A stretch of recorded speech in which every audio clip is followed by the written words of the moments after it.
My child, you did not find this message tonight. I sent it to you. I want you to sit with that before anything else, because it changes how you will hear every word that follows. You may believe you arrived here by chance, that your thumb was scrolling, that one video led to another, that this simply appeared and you happened to stop. But nothing about this moment was an accident. Out of all the things you could have been doing in this hour, out of all the words you could have been hearing, you are here, with these words reaching you, because I arranged it. I directed your steps to this exact place at this exact time. In their hearts humans plan their course, but the Lord establishes their steps. Proverbs 16:9.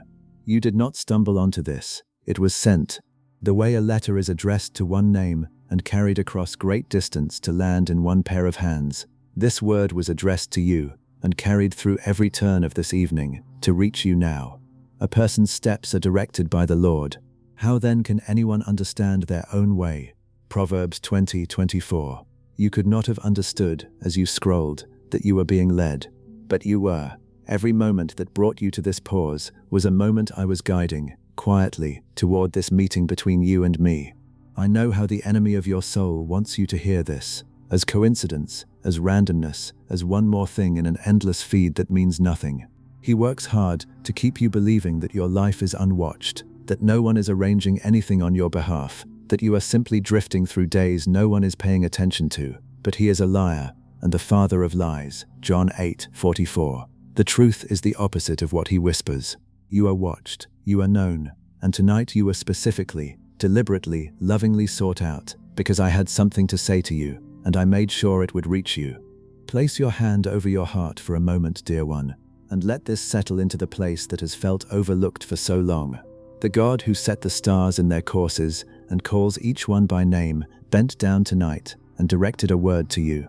He determines the number of the stars and calls them each by name. Psalm 147:4. The same care that keeps the stars in their places arranged for this message to find you.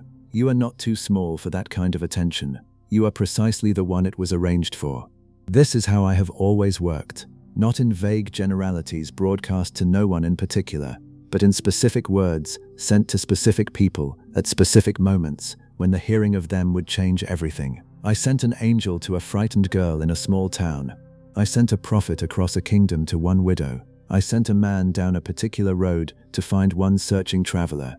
And tonight, in the same way, I sent this to you. So is my word that goes out from my mouth. It will not return to me empty, but will accomplish what I desire and achieve the purpose for which I sent it. Isaiah 55:11. I sent this word with a purpose, and it will accomplish in you what I sent it to do. So do not scroll past it now, my child, as though it were nothing. Do not let this dissolve into the morning like 1,000 other moments. This one is different. This one was sent. Stay and receive what I crossed the distance of this whole evening to bring you. Because you did not find this, I sent it to you, and I sent it tonight, and I sent it for a reason that the next hours are going to make clear. There was a young woman in a small and unremarkable town, a place no one expected anything important to come from, and she was going about an ordinary day when everything changed. The scripture says, in the 6th month, the angel Gabriel was sent by God to a town in Galilee called Nazareth, to a virgin pledged to be married to a man named Joseph. Luke 1:26 and 27. Sent by God to a town, to a person. The most important message in the history of the world was not broadcast over the whole earth at once. It was sent, specifically, to one young woman in one small town, by name, and the first words the messenger spoke to her were these: "Greetings, you who are highly favored, the Lord is with you." But Mary was greatly troubled at his words. Luke 1:28 and 29. She was troubled because she could not understand why a message from heaven would come to someone like her, so ordinary, so overlooked, so far from the centers of power and importance. And the messenger said, "Do not be afraid, Mary. You have found favor with God." Luke 1:30. He spoke her name. He told her not to be afraid. He assured her that she, specifically, had been seen and favored by God. Do you hear yourself in her, my child? You have wondered why a word from heaven would come to someone like you, so ordinary, so far from anything that seems important, so easily overlooked. And yet the message was sent to Nazareth, to the unimportant town, to the unknown girl, because I do not measure importance the way the world does. I send my greatest words to the ones the world passes over. God chose the lowly things of this world and the despised things, and the things that are not, to nullify the things that are. 1 Corinthians 1:28. The message was sent to Mary because she was exactly the kind of person I delight to send my messages to. And so, tonight, is this word sent to you. Mary did not seek out the angel. She did not climb to some high place to receive a vision. The messenger was sent to her, in her ordinary day, in her ordinary town, in the middle of her ordinary life. You did not seek this word either, dear one. You were going about your evening, and it was sent to you, into your ordinary night, into your ordinary room, into the middle of your ordinary weary life. For nothing will be impossible with God. Luke 1:37. The very words the messenger spoke to Mary, and the very truth being spoken over you now, in the message that was sent across this evening to reach you. So receive it the way Mary finally did, when she said, I am the Lord's servant. May it be done to me according to your word. Luke 1:38. Not with fear, but with a quiet, open yes. A word has been sent to you tonight, from heaven, to your specific address, the way Gabriel was sent to Nazareth. Do not be afraid of it. You have found favor. The Lord is with you. And what was sent to you carries something that will, like the word sent to Mary, change the whole course of what comes next. I want to show you, my beloved, how carefully I arrange the sending, how precisely I direct the messenger to the exact place where the one who needs it is waiting. After Saul was struck blind on the road and sat for 3 days in darkness, I spoke to a disciple named Ananias in a vision and gave him an address.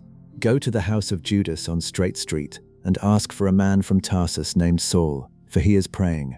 In a vision he has seen a man named Ananias come and place his hands on him to restore his sight. Acts 9:11 and 12. A street by name, a house by name, a man by name, nothing vague, nothing approximate. The exact location of the exact person at the exact moment of his need. I did not tell Ananias to wander the city hoping to find someone who might need help. I sent him to a specific street, to a specific house, to a specific man who was at that very moment praying and waiting. And I had already prepared Saul to receive him. I had given Saul a vision of Ananias coming, so that when the knock came at the door, Saul would know it was from me. This is the precision with which I arrange my sendings. Your eyes saw my unformed body. All the days ordained for me were written in your book before one of them came to be. Psalm 139:16. I know the address of every one of my children, and I send my messengers with exact directions. So when I tell you that I sent this to you tonight, dear one, I do not mean it loosely. I mean that I knew where you would be, and what you would be carrying, and what you would need to hear, and I directed this word down the streets of this evening to the exact door of your heart, the way I sent Ananias to Straight Street. You have been, in your own way, sitting in a kind of darkness, waiting, perhaps praying, perhaps having almost given up on praying, and I have sent something to your door. I sent out my word and healed them. I rescued them from the grave. Psalm 107:20. The word I sent is at your door tonight. And notice that Ananias was afraid to go. He knew Saul's reputation, knew the danger, and hesitated. But I said to him, go. This man is my chosen instrument. Acts 9:15. I overcame the messenger's hesitation because the sending mattered too much to be delayed. Whatever stood in the way of this word reaching you tonight, and there is always opposition to a word I am sending, I overcame it because reaching you mattered too much to me to let anything stop it. The word got through. It is here. It reached your door. So receive the one I sent, my child. When Ananias finally went and laid his hands on Saul, something like scales fell from Saul's eyes, and he could see again, and everything in his life turned from that moment. Brother Saul, the Lord has sent me, Ananias said, Acts 9:17. The Lord has sent me. Those are the words I speak to you tonight through this message. I have sent this to you, to open your eyes, to reach you in your darkness, to begin the turning of everything. You did not find it. I sent it, and it has reached the exact door it was sent to, yours. I want you to know what it took for this word to reach you, my child, because it will tell you how much your reaching mattered to me. When I sent Daniel an answer to his prayer, the messenger I dispatched was delayed 21 days, held up by opposition in the unseen realm, until reinforcement came to break through. Then he said to Daniel, do not be afraid, for from the first day that you set your mind to gain understanding and to humble yourself before your God, your words were heard, and I have come in response to them. Daniel 10:12. The answer was sent the first day, but it had to fight its way through to arrive. There is always opposition to a word I am sending, dear one. The enemy of your soul does not want my words to reach you, because he knows what they do when they land. He fought to keep this message from you tonight, to keep you scrolling, to keep you distracted, to keep you believing it was nothing. But he could not stop it. The word got through. It reached your door. For the one who is in you is greater than the one who is in the world. 1 John 4:4. Whatever stood in the way, I overcame it, because reaching you mattered too much to let anything stop me. So do not take lightly the fact that this word found you. It did not arrive by accident or by ease. It arrived because I was determined that it would reach you, and I overcame everything that tried to keep it from you. The word of God is not chained. 2 Timothy 2:9. No opposition can chain what I send. No distraction can finally block it. No enemy can keep my word from the child I am reaching. It broke through to find you tonight, because you are worth the breaking through. And the same is true of my reaching for you in every season. The enemy has fought all your life to keep you from knowing how loved you are, how sought after, how watched over. He has whispered that you are alone, forgotten, unwatched. But every one of those whispers was a lie meant to keep my word from reaching you. And tonight, my word broke through the lies and found you anyway. He comes only to steal and kill and destroy.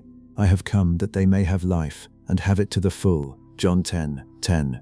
I came to bring you life tonight, and nothing the enemy could do was able to stop me. So rest in the strength of the love that fought through to reach you, my child. You are not held by a weak or distant affection. You are held by a love that overcame every obstacle to find you, that broke through every opposition to deliver its word to your door. If God is for us, who can be against us? Romans 8:31. I am for you. I proved it tonight by reaching you against everything that tried to stop me. And the same determined love will go on reaching you, breaking through, finding you, all the days of your life. There were wise men in a land far to the east, seekers who had been watching and longing for something they could not yet name, and I placed a light in the sky for them. We saw his star when it rose, and have come to worship him. Matthew 2:2. I did not send the star to everyone. Multitudes looked up at the same sky and saw nothing but the ordinary night. But to the ones who were searching, the ones whose hearts were reaching for something more, I sent a sign, a light placed specifically to catch their eyes and draw them toward me. The star was a message sent across an unimaginable distance to reach the few who were ready to follow it. And the star did not merely appear and then leave them to find their own way. The scripture says the star they had seen when it rose went ahead of them until it stopped over the place where the child was. Matthew 2:9.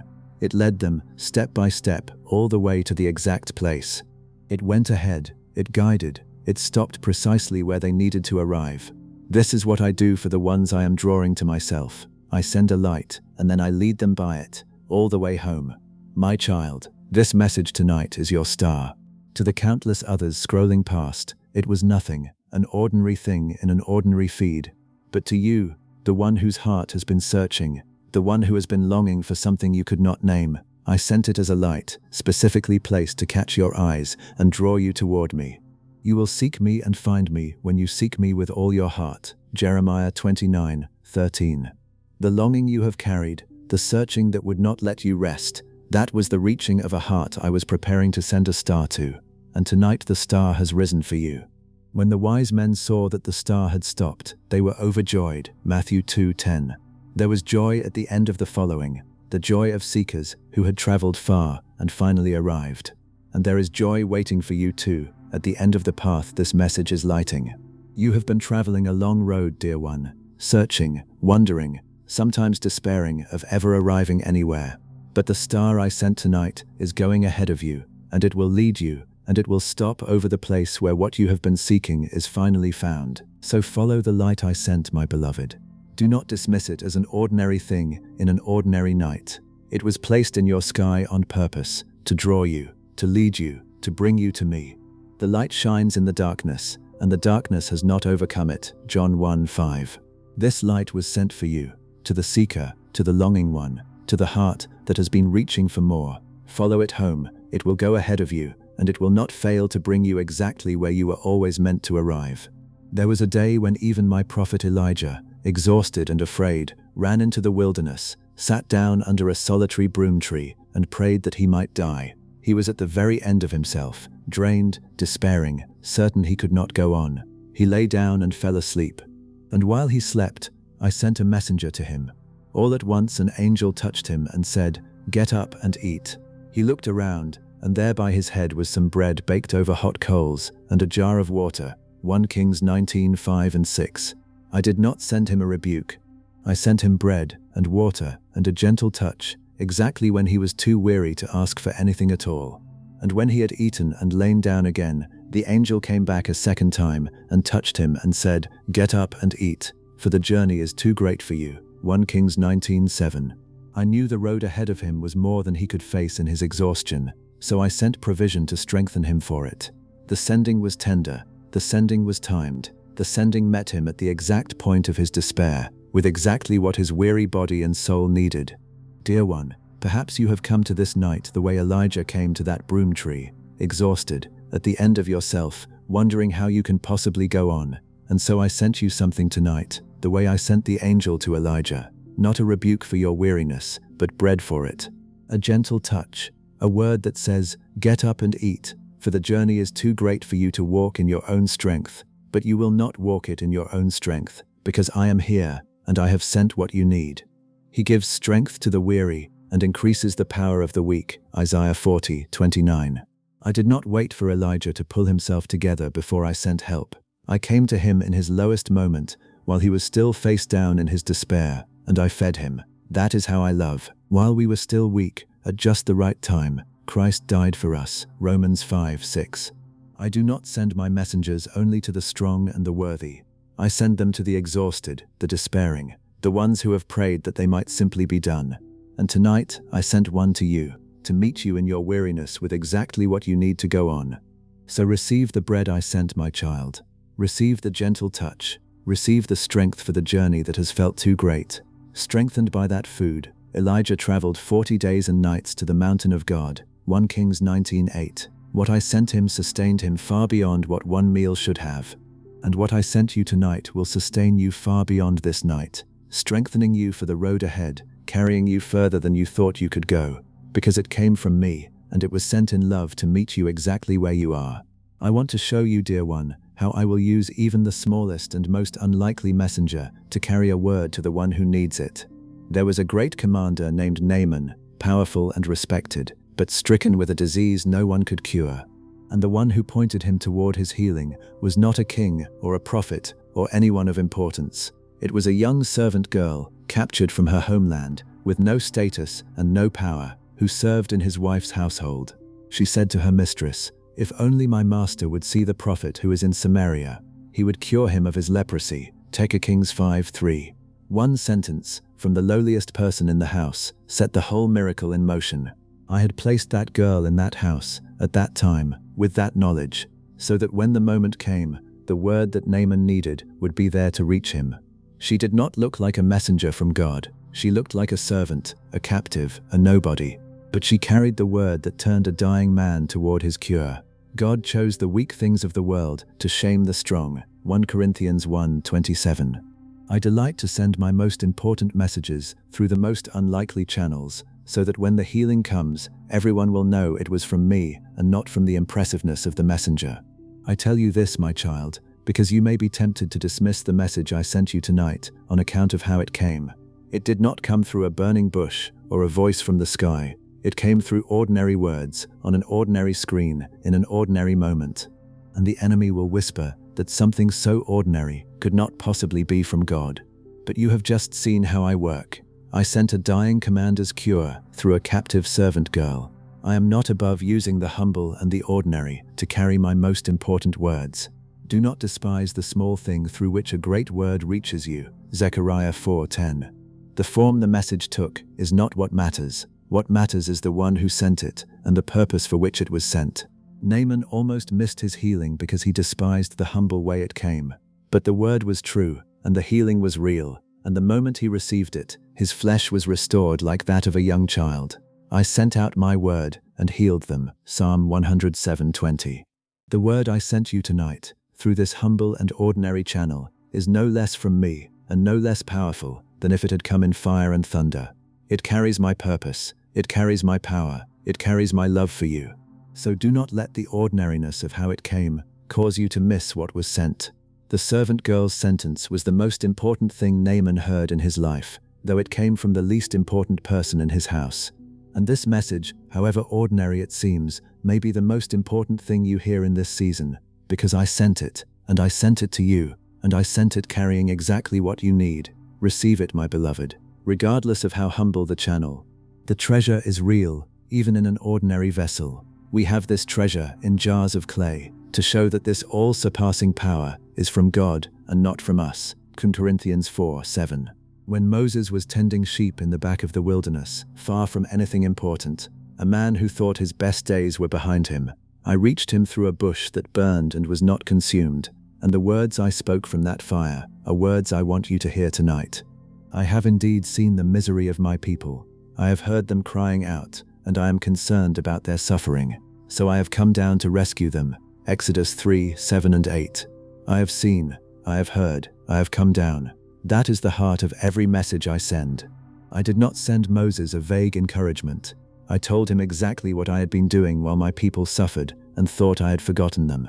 I had been seeing every moment of it, hearing every cry, and I had come down to act. And then I said, so now, go, I am sending you. Exodus 3:10. The seeing and the hearing became a sending. The God who had watched their suffering directed a messenger to reach them with rescue. Dear one, the same words are true over your life tonight. You have wondered whether I saw what you have been going through, whether I heard the cries you thought no one heard, whether I had simply left you to suffer alone. And the message I sent tonight is my answer. I have seen your misery, I have heard your crying, I am concerned about your suffering, and I have come down to reach you. The eyes of the Lord are on the righteous, and his ears are attentive to their cry. Psalm 34:15. Nothing has been hidden from me. I saw it all, and I sent this word because I have come down to act. Moses, like you, was full of reasons why it could not be him. Too small, too unqualified, too ordinary, too far past his best days. But I did not send for him because of his qualifications. I sent for him because I had seen and heard and come down, and he was the one I was reaching. I will be with you, I told him. Exodus 3:12. And that was enough. The same is true for you. You do not need to be qualified to be reached by me. You only need to be the one I have come down to find. And tonight, that one is you. So hear the burning bush words over your own life, my child. I have seen your misery. I have heard your cry. I have come down to reach you. You were not suffering unwatched. You were not crying into an empty sky. I saw, I heard, and tonight I came down, in the form of a word sent to find you, to tell you that your rescue is my concern, and your cry has reached my ears. He looked down from his sanctuary on high. From heaven he viewed the earth, to hear the groans of the prisoners. Psalm 102:19 and 20. I heard your groans. I came down. I reached you tonight. Now let me speak to the question rising in you, my child. The question that asks, but why me? Why would God send something to me, of all people? You look at your life and see the failures, the ordinariness, the long seasons where nothing seemed to mark you out as someone heaven would bother to address. And so a part of you wants to believe this could not really be for you, that I must have meant it for someone better, someone more faithful, someone more deserving. But you have misunderstood the heart of the one who sent it. I did not send this to you because you earned it. I sent it because I love you, and because you needed it, and because the time was right. The whole pattern of how I send my words is a pattern of reaching the ones the world overlooks. It is not the healthy who need a doctor, but the sick. I have not come to call the righteous, but sinners. Mark 2:17. I send my messages to the ones who need them most, not the ones who deserve them most. And tonight, you were the one who needed this, and so you were the one I sent it to. And the timing was not random either. I did not send this to you a year ago, or a year from now. I sent it tonight, into this exact season of your life, because this is the moment it would land with the most force, the moment your heart is soft enough and tired enough and open enough to actually receive it. There is a time for everything, and a season for every activity under the heavens. Ecclesiastes 3:1. The sending was timed. You are in the season for which this word was prepared.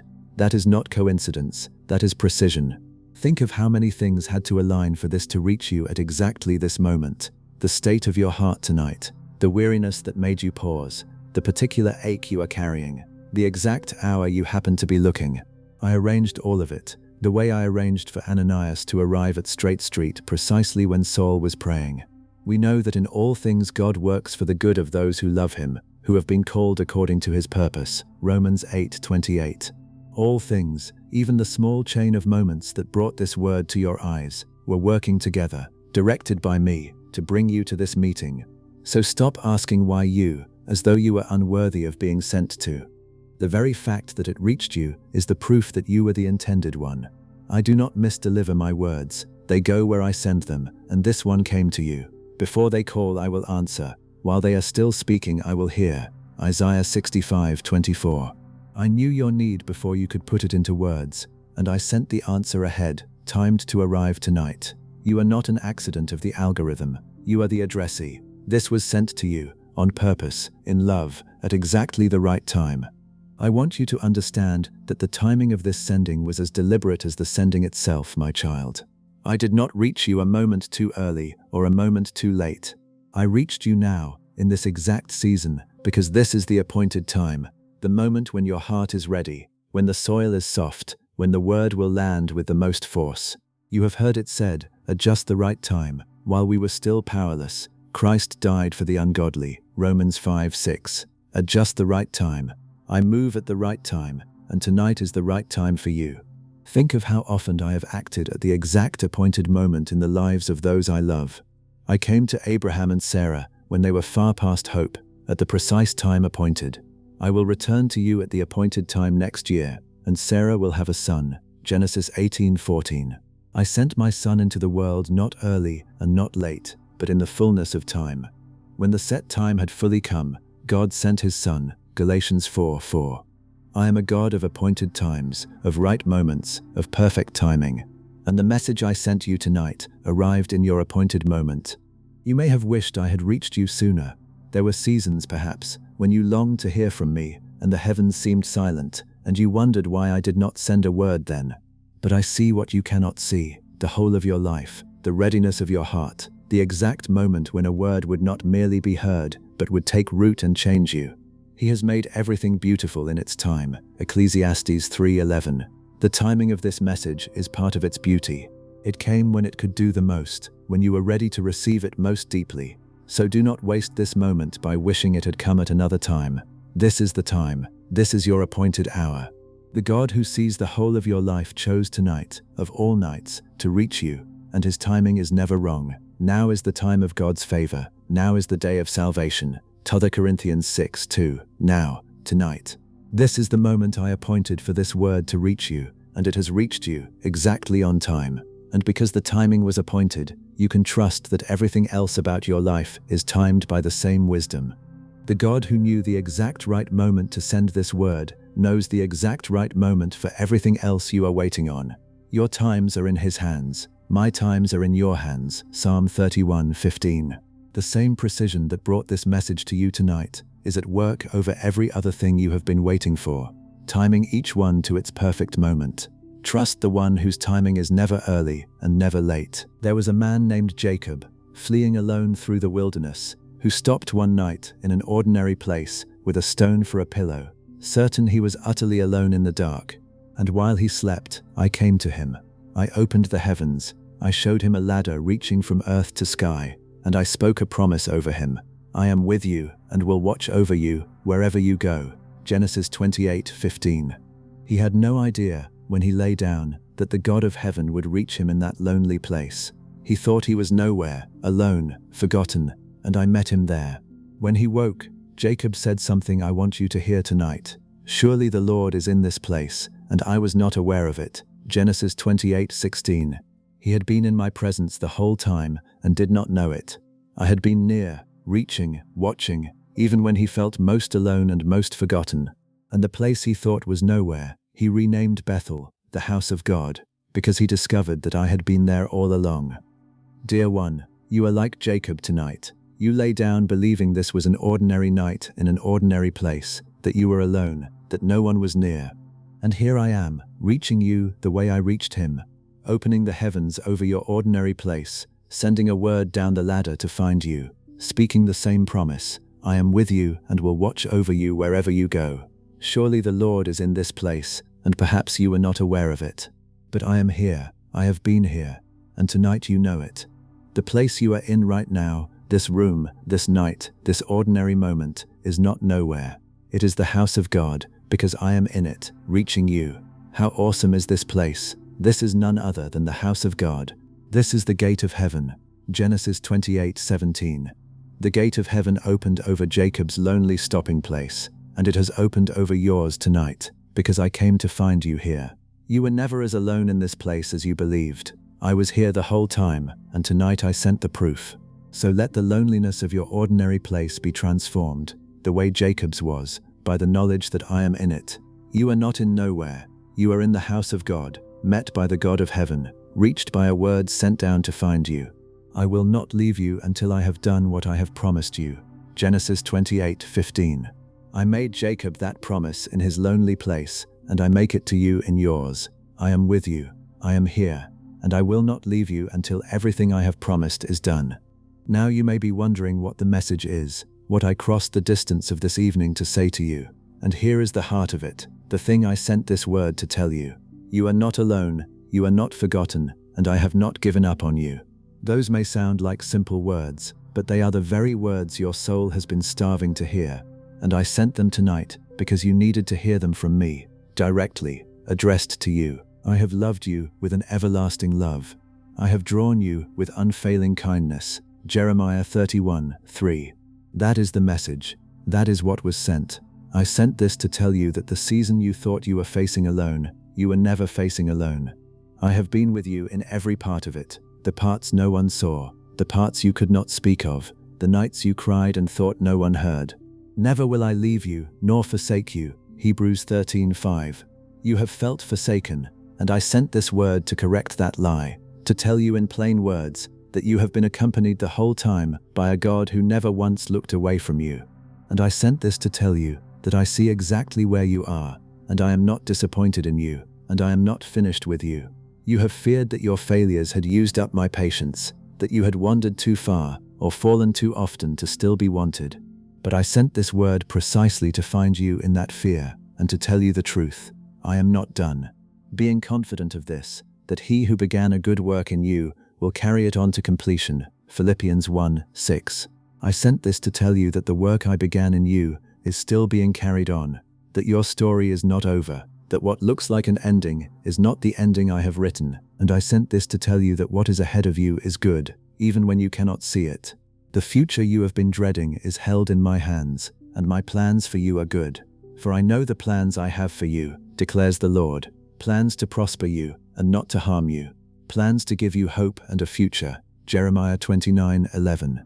I sent this word to plant hope in you again, not the fragile hope that depends on circumstances, but the deep hope that rests on the character of the God who is for you.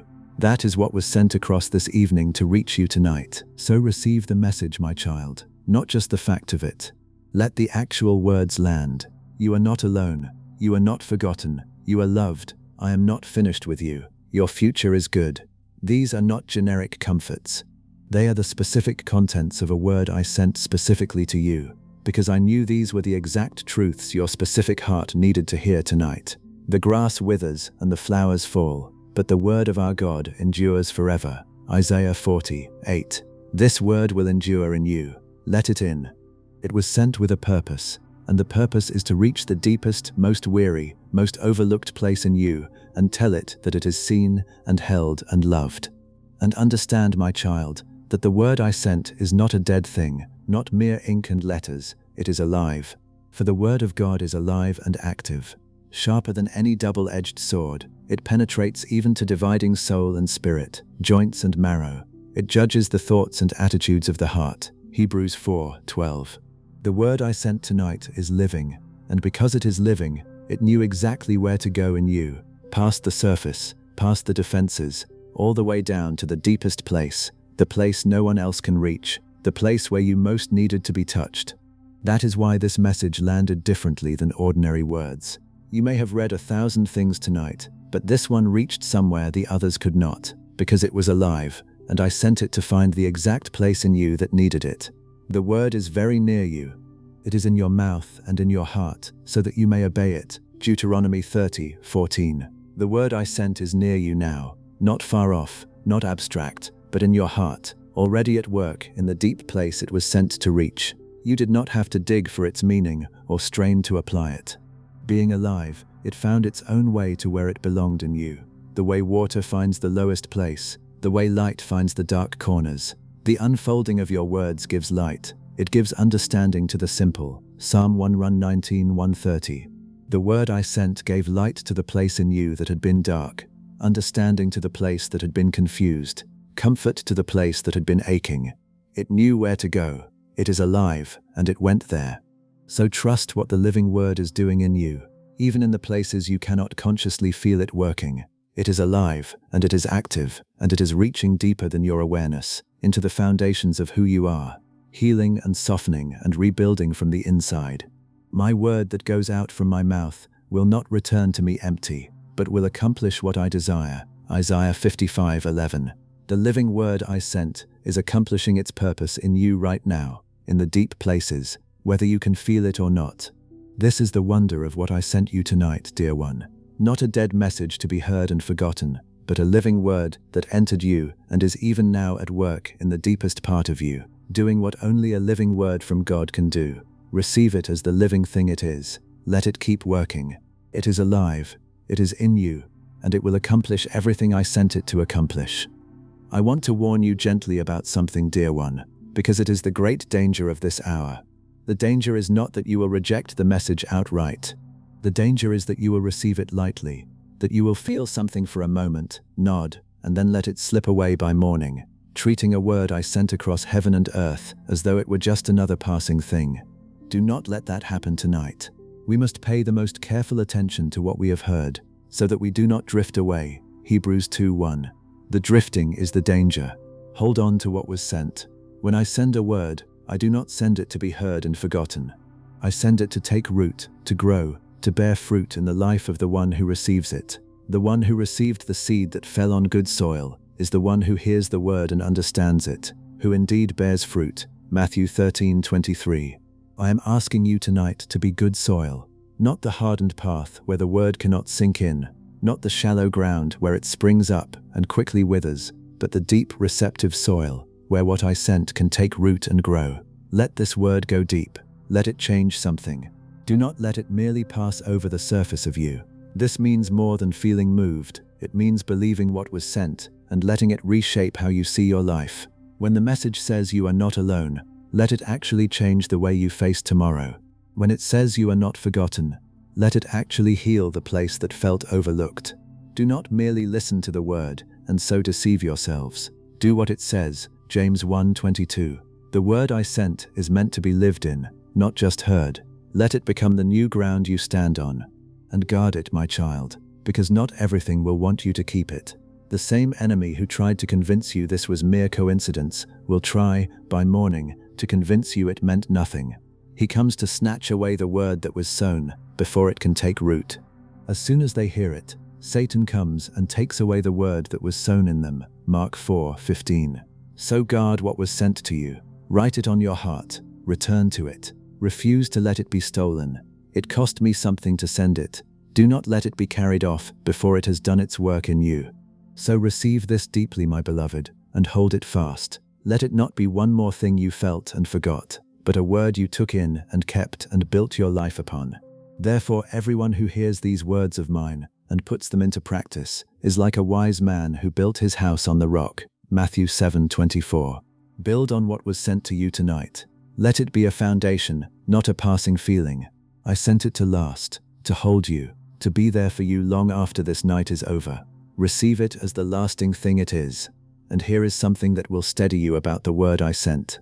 I do not send my words and then forget them. I watch over every word I send until it has accomplished what I sent it to do.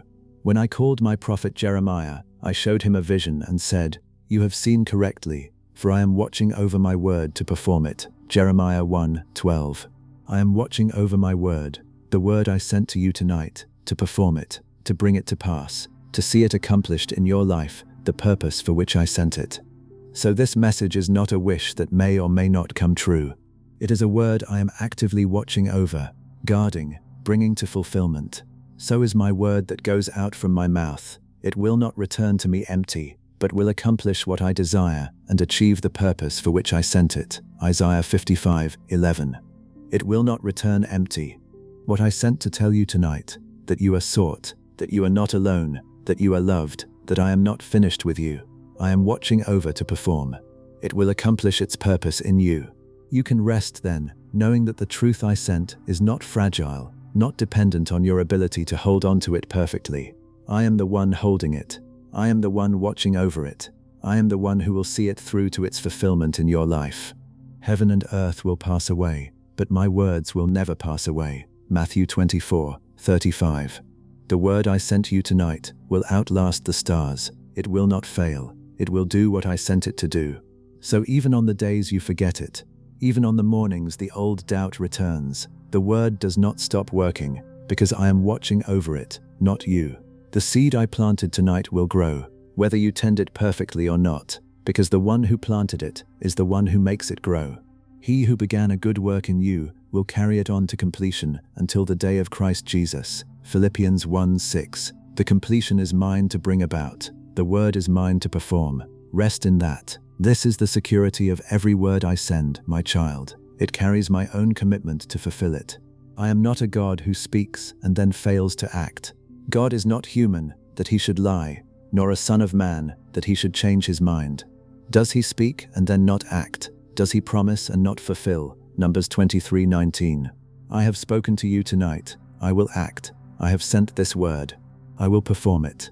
You may sleep in the certainty that what I sent will accomplish everything I sent it to do. Think of Joseph, sold by his own brothers, carried far from home, imprisoned for years for a crime he did not commit. From the inside, his life looked like a series of cruelties no one had arranged for good. But years later, when he stood before the brothers who had betrayed him, he saw what they could not. It was not you who sent me here, but God. God sent me ahead of you to preserve life. Genesis 45:8-7. Even the hard road had been ascending. Even the painful detour had been God directing his steps toward a purpose no one could yet see.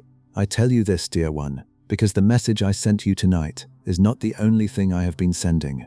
I have been arranging your steps all along, even the hard ones, even the painful ones, even the seasons that felt like betrayal and loss. You meant evil against me, Joseph said, but God meant it for good. Genesis 50:20. The same hand that directed this word to your door tonight has been directing the whole of your life, weaving even the hardest chapters into a purpose you cannot yet fully see. So when you look back on the painful parts of your story and wonder whether anyone was arranging anything for good, remember Joseph, the pit, the prison, the long-forgotten years. They were not random cruelties.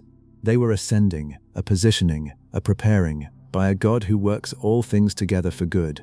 And we know that in all things God works for the good of those who love him. Romans 8:28.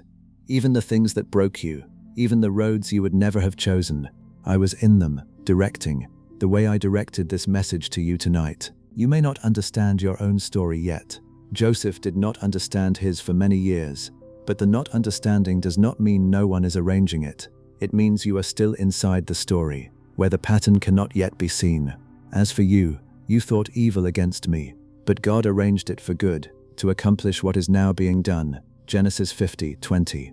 One day you will look back and see the arranging, the sending, the careful weaving of even the hard things into good.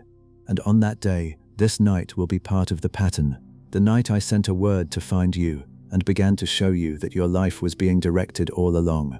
So trust the one who has been sending and arranging your whole life, my child, even the parts you do not understand. The God who directed this message to your exact door tonight is the same God who has been directing your steps since before you were born, working even the painful chapters toward a good you will one day see. In their hearts, humans plan their course, but the Lord establishes their steps. Proverbs 16:9. Your steps have been established by me. Your story is being woven by me, and nothing in it, not even the hardest part, has been wasted or unwatched. I know the specific thing you are carrying tonight, my child, the burden that has been heaviest, the situation that may have been the very weight on your heart when this message found you. I did not send this word in the abstract. I sent it to meet that exact thing. I knew what you would be carrying tonight, and I directed this word to land precisely on it. The Lord is close to the brokenhearted and saves those who are crushed in spirit. Psalm 34:18. I am close to that specific broken place in you right now, and the word I sent was aimed straight at it. You have wondered whether anyone knew the full weight of what you have been carrying, the part you have not spoken to anyone, the part that sits on your chest in the dark. I knew, I have known all along, and the timing of this message, arriving tonight of all nights, was my way of telling you that I see the specific thing, that it is not hidden from me, that I sent help directed precisely at it. You keep track of all my sorrows. You have collected all my tears in your bottle. Psalm 56:8. I have not missed a single tear, and I sent this word as my answer to those tears. So bring that situation into the light of what I sent, dear one. Do not hold it back as too heavy or too tangled or too shameful for this word to touch. It is exactly what I aimed this word at.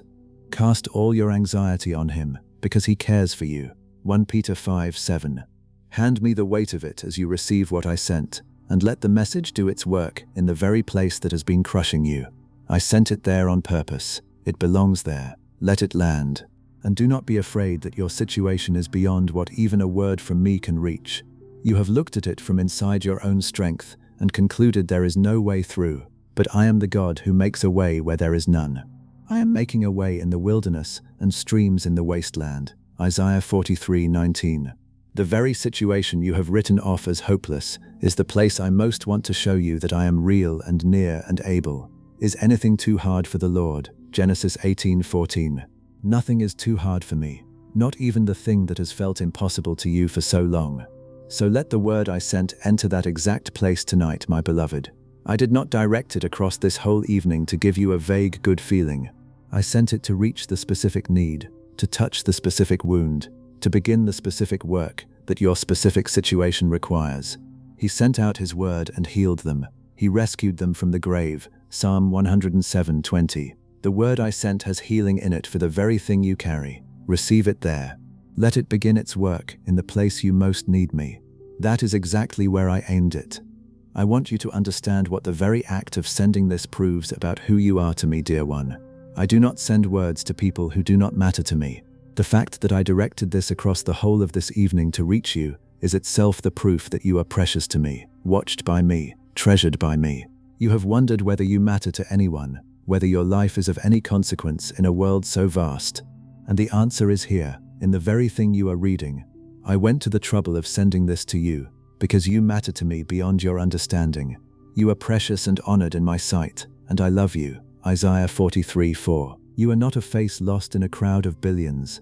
The God who numbers the stars and calls each by name knows your name, knows your address, knows your need, and sent a word to find you tonight. Are not 2 sparrows sold for a penny? Yet not one of them will fall to the ground outside your Father's care. So do not be afraid. You are worth more than many sparrows. Matthew 10:29 and 31. If I attend to the falling of a single sparrow, how much more did I attend to you tonight, directing a message to your exact heart at your exact moment of need. And I chose you before you ever chose me. The reaching has always been mine first. You did not find me tonight. I sent for you. You did not choose me, but I chose you. John 15:16. The whole story of your life, if you could see it from above, is the story of a God who has been reaching for you, sending for you, drawing you, long before you were aware of it. Tonight's message is simply one more reaching in a long history of my reaching for you, the latest in a lifetime of sendings you may only now be beginning to recognize. You are my child, and you are loved, not for what you have accomplished, not for how well you have performed, but simply because you are mine. See what great love the Father has lavished on us, that we should be called children of God, and that is what we are. 1 John 3:1. That is what you are. The message was sent to a child by a father who loves that child, with a love that has no beginning and no end, a love that watched over you in every season, a love that would not let this night pass without reaching you. So let the sending heal the old wound of feeling insignificant, my beloved. You are significant enough that the God of all creation directed a personal word to you tonight. You are loved enough that I would not let you go through this season without hearing from me. You are mine. I have summoned you by name. You are mine. Isaiah 43:1. The message is the proof. You matter. You are seen. You are loved. And the one who sent it tonight will go on reaching for you all the days of your life. And now that I have spoken to you, my child, you can speak back to me. For the sending of this word was not the end of a message, but the opening of a conversation. You do not have to wait for the next time I send something to reach you. You can call to me now, tonight, in your own words, however halting, however unsure. Call to me, and I will answer you, and tell you great and unsearchable things you do not know. Jeremiah 33:3. The line is open now.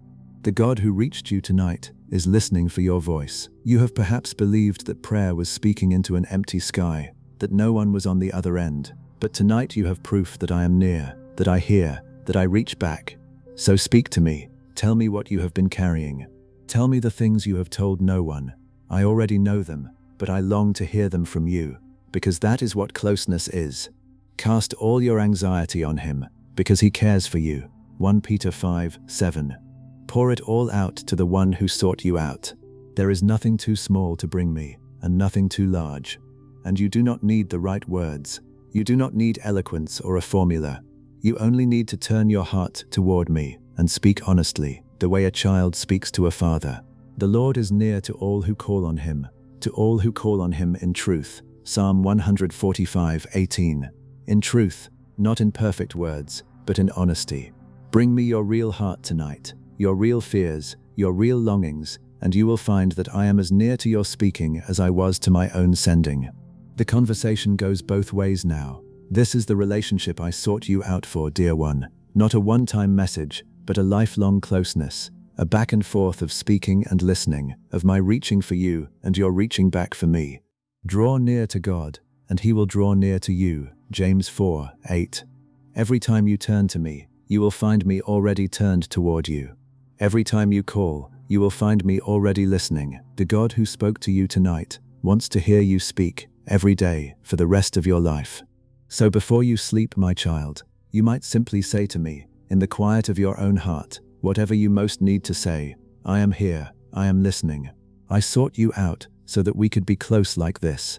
Not a distant God and a forgotten child, but a father and a beloved one, speaking and listening, near to each other, all the days of your life. Evening, morning and noon I cry out in distress, and he hears my voice. Psalm 55:17. I will hear yours every time. The conversation has begun. Now, my child, let the night take you gently, for you have received what I sent, and now you may rest in it. There is nothing more you must do tonight. You did not have to find this, I sent it. You do not have to earn it, I gave it. You only have to rest now in the knowledge that you were sought and found and spoken to by a God who loves you. He grants sleep to those he loves. Psalm 127:2. You are loved, so now you may sleep, held by the one who reached across this whole evening to find you. Begin to breathe slowly with me. Draw a long, gentle breath all the way in and let it out even more slowly, releasing as it goes.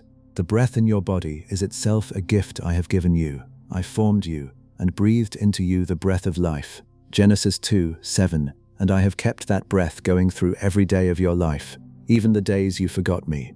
Breathe in now and receive the peace of being sought and found. Breathe out and release the weariness of believing you are alone. There is no hurry now. There is only the breath and the one who gives it and the quiet. Let your shoulders lower from where they have been held tense for so long. Feel them drop, soften, release. You have carried so much on those shoulders, the weight of facing your life as though no one were watching, no one arranging, no one sending help. Cast your burden on the Lord, and he will sustain you. Psalm 55:22. Hand me the weight now, as your body releases it. Let the muscles of your neck and shoulders unwind, one by one, as you finally let the one who sought you out carry what was always too heavy for you alone. Let the release move up into your face, the brow you have furrowed in worry, the jaw you have clenched without knowing it, the small, tired muscles around your eyes. Let all of it soften.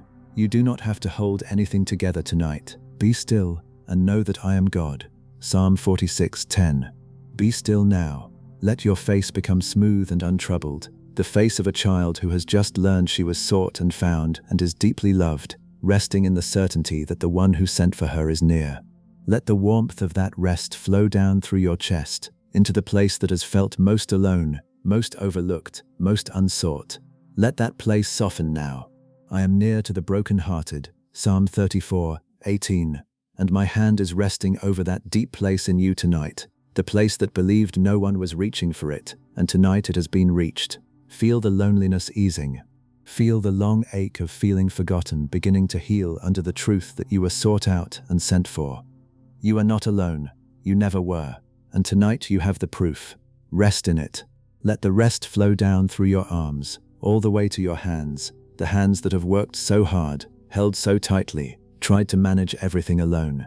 Let the fingers uncurl. Let the hands open, soft and at peace. Into your hands I commit my spirit. Psalm 31:5.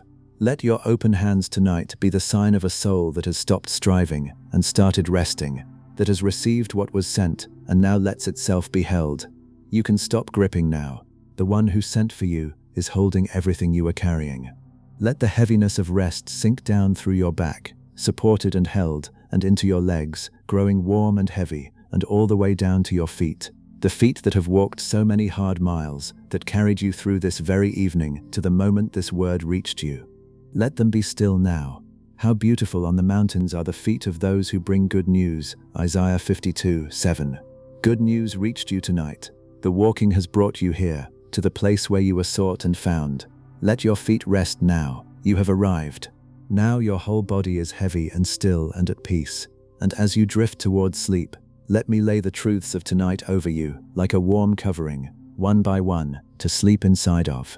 You did not find this. I sent it. Let that be the first covering.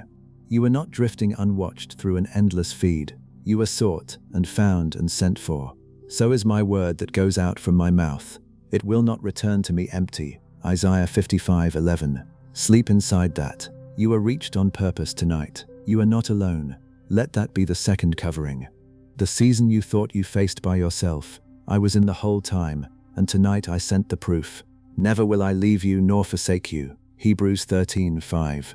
Sleep inside that. You were never as alone as you believed, and you are not alone now. You are not forgotten. Let that be the third covering.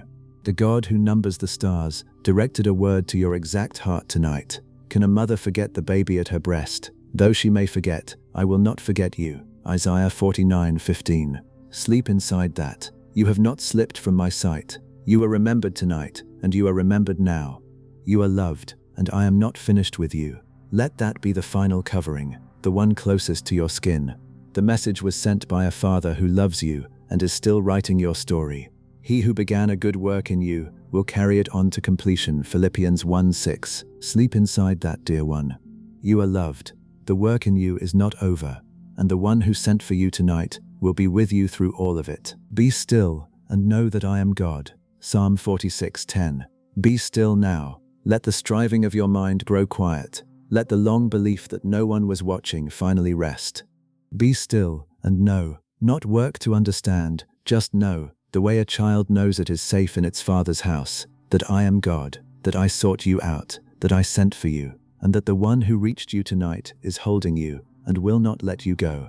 Let me draw the covering of my protection over the whole of this night, my child, for you do not sleep unguarded. Whoever dwells in the shelter of the Most High will rest in the shadow of the Almighty. Psalm 91:1. You are dwelling in that shelter tonight. The same God who directed a word to your door holds the night around you, and nothing reaches you that does not first pass through his hands. You are not exposed. You are not alone in the dark. You are sheltered by the one who sought you out and loves you. He will cover you with his feathers, and under his wings you will find refuge. His faithfulness will be your shield. Psalm 91:4. Picture it, dear one, covered, the way a mother bird covers her young, tucked beneath the wing where it is warm and dark and utterly safe, where the storm may rage outside but cannot reach within. That is where you are sleeping tonight, under the wing of the one who reached across this whole evening to find you. Rest there. You are safe. You are kept. You will not fear the terror of the night. Psalm 91:5. The fears that come in the dark, the anxious thoughts that rise when the lights go out, the old whisper that you are alone and unwatched. They have no authority over you here. Release them, every one, into the keeping of the one who guards you. For he will command his angels concerning you to guard you in all your ways. Psalm 91:11. Even now there are guardians appointed to your night, set there by my command, watching over the child I sought out and love. You are surrounded, you are kept. You are not alone in this room, and you never were, because you have set your love upon me, says the Lord. I will deliver you, I will protect you, for you know my name. You will call upon me, and I will answer you. I will be with you in trouble. Psalm 91:14 and 15. I will be with you in trouble, not watching from a distance, but with you, inside whatever you face, the presence in the room, the one who sent for you, and will not leave your side. You did not have to find me, I found you, and having found you, I will not let you go. So let your whole body sink now into that safety. Let the last tension leave you. Let the breath go slow and deep and easy. You are sheltered by the Most High, covered by the Almighty, guarded through the night, held by a love that sought you out and will not fail. There is nothing left for you to do tonight but rest. In peace I will lie down and sleep, for you alone, Lord. Make me dwell in safety. Psalm 4:8. In peace, in safety, in the keeping of the one who reached you tonight and holds you, and will be faithful through this whole night, until the morning light. And here is the wonder of the word I sent, my child. It does not stop working when you fall asleep. The word I sent into you tonight will keep doing its work in the quiet hours, settling deeper than your waking mind could take it, taking root in the soil of your soul while you rest. As the rain and the snow come down from heaven and do not return to it without watering the earth and making it bud and flourish, so is my word that goes out from my mouth. Isaiah 55:10 and 11. The word I sent is like rain on your soul tonight, soaking in, softening the hard ground, bringing life to what was dry. And it does this while you sleep, without any effort from you. So do not think the night is empty time. While you sleep, the word is working, and I am working, moving in the situation you handed me, softening what was hard, settling the truth deeper into you. Unless the Lord builds the house, the builders labor in vain. In vain you rise early and stay up late. Psalm 127:1 and 2. You have risen early and stayed up late, laboring. Tonight you may finally let me build while you rest. I will do more in the hours of your sleep than all your striving ever could. If you wake in the night, do not let the old worry rush back in. In the quiet of the night watches, simply remember that you are sought and found tonight, that the word I sent is still working in you, that you are not alone. On my bed I remember you. I think of you through the watches of the night. Psalm 63:6. If you wake, wake into my presence. Breathe one breath of trust, remember the message I sent, and sink back down into sleep, knowing the word is still soaking into the deep of you. For my eyes are on you even in the deepest sleep, when you are aware of nothing at all. He who watches over you will not slumber. Indeed, he who watches over Israel will neither slumber nor sleep. Psalm 12:1, 3 and 4. I do not sleep, dear one, so you can. I will keep the watch all through the dark, and I will keep the word working in you, and I will be holding you the whole time. Nothing will be lost. Nothing will be undone. The word I sent will accomplish what I sent it to do, all the way through the night until the morning comes. So give yourself fully to the rest now. Stop holding even the smallest corner of the worry. Let it all go into the hands of the one who sought you out and is working while you sleep. The deepest work is not done by your striving, but by my grace and my word. Much of it in the hours when you are doing nothing at all but resting in my love. Rest then, rest completely, and trust that the word I sent will keep working in you through the night, and you will wake more rooted in it than you are now. And let your last drifting thoughts turn gently toward the morning, my child, because the one who sent for you tonight will still be with you in the dawn. You will wake no longer believing you are alone and unwatched, but as one who was sought and found and sent for.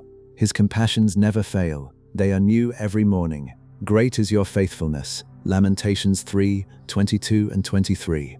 You will wake to mercy newly made, and to the same God who reached you tonight, still near, still speaking, still arranging good for you in ways you cannot yet see.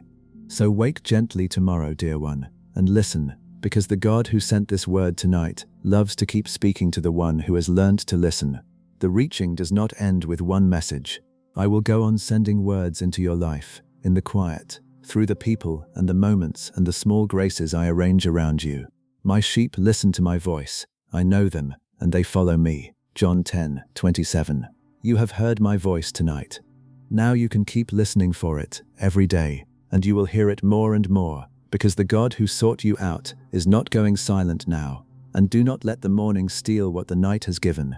The old belief will try to return, the lie that no one is watching, that you are drifting alone, that tonight was just a feeling.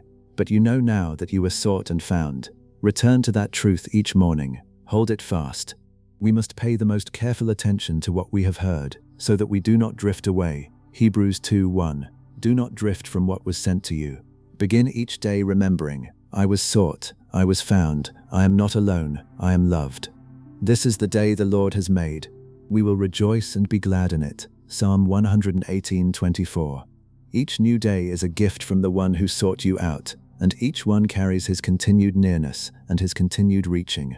Wake into the day knowing that the God who sent a word to find you last night is with you again this morning, arranging, guiding, directing your steps the way he directed this message to your door. So sleep toward the morning without fear, my beloved. The God who reached you tonight will greet you in the light. The God who sent for you will keep speaking in the dawn. The love that sought you out will be the first thing waiting when you open your eyes. And the life that begins again when you wake is not a life faced alone, but a life accompanied by the one who has been reaching for you all along and always will. Weeping may stay for the night, but rejoicing comes in the morning. Psalm 30:5.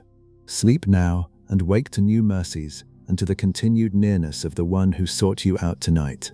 As you rest, my child, let me turn your heart back to remember the other times I reached for you, because tonight is not the first time, and remembering steadies the soul. Look back over your life. There were moments of unexpected comfort that came just when you were breaking. There were doors that closed and spared you from harm you never saw. There were strangers who said the right thing at the right time, songs that reached you, quiet moments when something larger than yourself seemed to brush close. Every good and perfect gift is from above. James 1:17. Those were my reachings, dear one. I have been sending to you all your life, even when you did not recognize the sender. You have been sought after far longer than you knew. The longing you could never satisfy, the ache that no possession quieted, the sense that there was more. That was me, drawing you, reaching for you, sending small signs across the years to turn your heart toward home. I have loved you with an everlasting love. I have drawn you with unfailing kindness. Jeremiah 31:3. Tonight's message is simply the latest in a long history of my reaching. When you see that history clearly, you will realize you were never as alone as you felt. You were being pursued the whole time. So let gratitude rise in you now, quietly, as the sleep gathers. Gratitude for every reaching, every sending, every quiet sign you can now recognize as mine. Give thanks to the Lord, for he is good. His love endures forever. Psalm 107:1. Thank me for finding you tonight, and for all the times you did not know I was finding you. In every situation, by prayer and petition, with thanksgiving, present your requests to God. Philippians 4:6. Gratitude opens the heart wider, and the wider open heart receives more of what I am always sending. And gratitude changes the way you sleep and the way you wake. The heart that lies down counting the reachings of God rises in the morning expecting more of them. And the peace of God, which transcends all understanding, will guard your hearts and your minds. Philippians 4:7. Let that peace born of gratitude stand guard over you through the night. You have been reached more times than you ever counted. You are being reached now. And the God who has sought you all your life will go on seeking you all the way home. Rest then in thankfulness tonight, my beloved. Thankful for tonight's sending. Thankful for every reaching of the past you can now see. Thankful for the love that has never stopped pursuing you. I will remember the deeds of the Lord. Yes, I will remember your miracles of long ago. Psalm 77:11. Remember my reaching as you drift towards sleep. It is the surest evidence that tonight's message was real, and that the God who sent it has been faithfully pursuing you across the whole of your life and is pursuing you still. Hear now why I sought you out tonight, my child, in the deepest sense, because it is the very nature of the shepherd I am. When one of my sheep is lost, I do not wait at home hoping it will find its own way back. I go after it. Does he not leave the 99 in the open country and go after the lost sheep until he finds it? Luke 15:4. I leave the 99 and go after the one. Tonight, in sending this message to you, I was the shepherd going after the one, leaving everything to come and find you, where you were, in the field where you had wandered, and to carry you home. And when the shepherd finds the lost sheep, he does not scold it. He joyfully puts it on his shoulders and goes home. Luke 15:5. I did not send this word to rebuke you for wandering. I sent it to find you and carry you, rejoicing.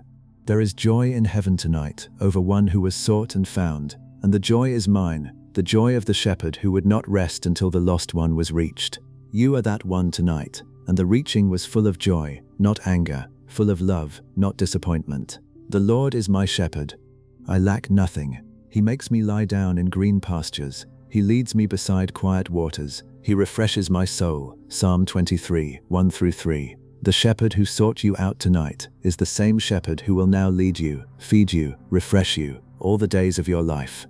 Let yourself be led tonight to the green pasture, to the still water, to the place of deep rest. You do not have to find your own way anymore. The shepherd has found you, and he will lead you home. Even though I walk through the darkest valley, I will fear no evil, for you are with me. Your rod and your staff, they comfort me. Psalm 23:4. Whatever valleys remain ahead, dear one, you will not walk them alone. The shepherd who sought you out walks every valley with his sheep. You have been found now, and the found sheep is never abandoned again. He stays with what he went to such lengths to find. Surely your goodness and love will follow me all the days of my life, and I will dwell in the house of the Lord forever. Psalm 23:6. Goodness and love will follow you now, pursuing you the way I pursued you tonight, all your days, all the way home. So sleep now in the keeping of the shepherd who left the 99 to find you, who carried you home rejoicing, and who will never lose you again. You are the lost one. Tonight you were found, and the shepherd who found you is holding you, and he is good. I want to lay a fear to rest tonight, my child. The fear that perhaps you had slipped from my mind, that in the vastness of the world you had been forgotten, overlooked, lost in the crowd. The very fact that this message reached you should silence that fear. But let me speak to it directly, the way a father speaks to the deepest worry of his child. Can a mother forget the baby at her breast and have no compassion on the child she has borne? Though she may forget, I will not forget you. See, I have engraved you on the palms of my hands, Isaiah 49:15-16. I have engraved you on the palms of my hands, dear one. Not written in pencil, to be erased, engraved, carved deep, permanent, where I cannot help but see you every moment. You are not out of my sight. You are never forgotten. I do not send words to people I have forgotten. I sent this to you because you have been before my eyes this whole time, engraved on my hands, held in my heart, never once out of my thoughts. How precious to me are your thoughts, O God. How vast is the sum of them. Were I to count them, they would outnumber the grains of sand. Psalm 139:17-18. My thoughts toward you outnumber the sand on every shore. You have been thought of, every day, by the God who made you, even on the days you felt most invisible, even in the seasons you were sure no one was thinking of you at all. You were on my mind the whole time, and tonight I sent you the proof. The God who numbers the stars and calls each by name has known your name and your need this entire time. He determines the number of the stars and calls them each by name. Great is our Lord and mighty in power. His understanding has no limit. Psalm 147:4-5. The one whose understanding has no limit did not fail to notice you. The one who names every star did not forget yours. You have been seen, known, remembered, and loved every moment of your life, and tonight that long, faithful remembering reached you in the form of a word sent to your door. So let the fear of being forgotten dissolve completely tonight, my beloved. It was never true. It was a lie the silence told, and the silence was lying. You are engraved on my hands. You have been in my thoughts every day. And the message I sent is the proof, placed before your eyes, that you were never overlooked for even a single moment. Rest in being remembered, dear one. Rest in being seen. You have always been, and you will always be, fully known and never forgotten by the God who sought you out tonight. Underneath everything I sent you tonight, my child, there is a foundation that nothing can shake, and I want you to rest your whole weight on it. It is my love for you, a love that does not depend on your performance, does not waver with your moods, does not retreat when you fail, and cannot be ended by anything in all creation. For I am convinced that neither death nor life, neither angels nor demons, neither the present nor the future, nor any powers, neither height nor depth, nor anything else in all creation, will be able to separate you from the love of God. Romans 8:38 and 39. Nothing. Let that word sink into your fear. Nothing in all creation can separate you from my love. You have lived at times as though my love were conditional, as though it brightened when you did well and dimmed when you failed, as though you had to keep earning your place in my heart. But that is the love of the world, not my love. My love is everlasting, Jeremiah 31:3, which means it had no beginning and will have no end. It was loving you before you could do anything to deserve it, and it will be loving you after everything else has passed away. The message I sent tonight came from that love, the love that sought you out, the love that will never let you go. And because nothing can separate you from this love, you can rest in a security deeper than anything your circumstances could give. The mountains may depart and the hills be removed, but my unfailing love for you will not be shaken. Isaiah 54:10. Even if everything around you shifted, the ground of my love beneath you would not move. That is where your security lives tonight, not in your situation, but in a love that nothing can shake, a love that reached across this whole evening to find you and will hold you forever. So let that love be the bed you lie down in tonight, dear one, not the resolved circumstances, not the secured future, but the love itself. As high as the heavens are above the earth, so great is his love for those who fear him. As far as the east is from the west, so far has he removed our transgressions from us. Psalm 103:11 and 12. As far as the east is from the west, that is how completely the things you were ashamed of have been carried away. You are not defined by them. You are defined by a love that sought you out and will never let you go. Rest then in a love you did not earn and cannot lose. The same love that flung the stars into place and called each by name bent down tonight to send a word to one weary soul in one quiet room. That is how much you are loved. Let it be the last thing your mind holds before sleep.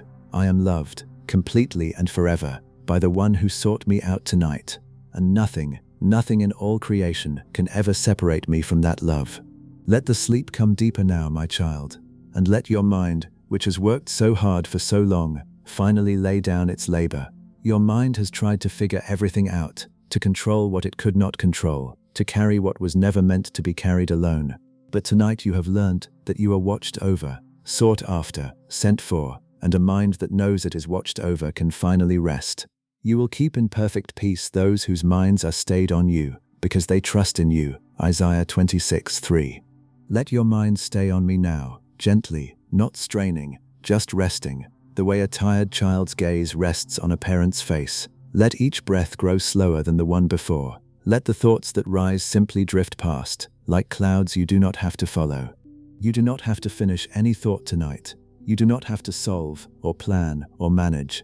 Therefore do not worry about tomorrow, for tomorrow will worry about itself. Matthew 6:34. Let tomorrow be tomorrow's. Tonight is for rest. Tonight is for the deep, sweet, surrendered sleep of the one who has been found and no longer has to keep watch over her own life alone. Feel how your body has grown heavy and warm and still. Feel the bed beneath you holding your weight, and beneath that, the everlasting arms holding all of you. When you lie down, you will not be afraid. When you lie down, your sleep will be sweet. Proverbs 3:24. Sweet sleep, that is what I am giving you tonight, dear one. One more gift from the one who sought you out.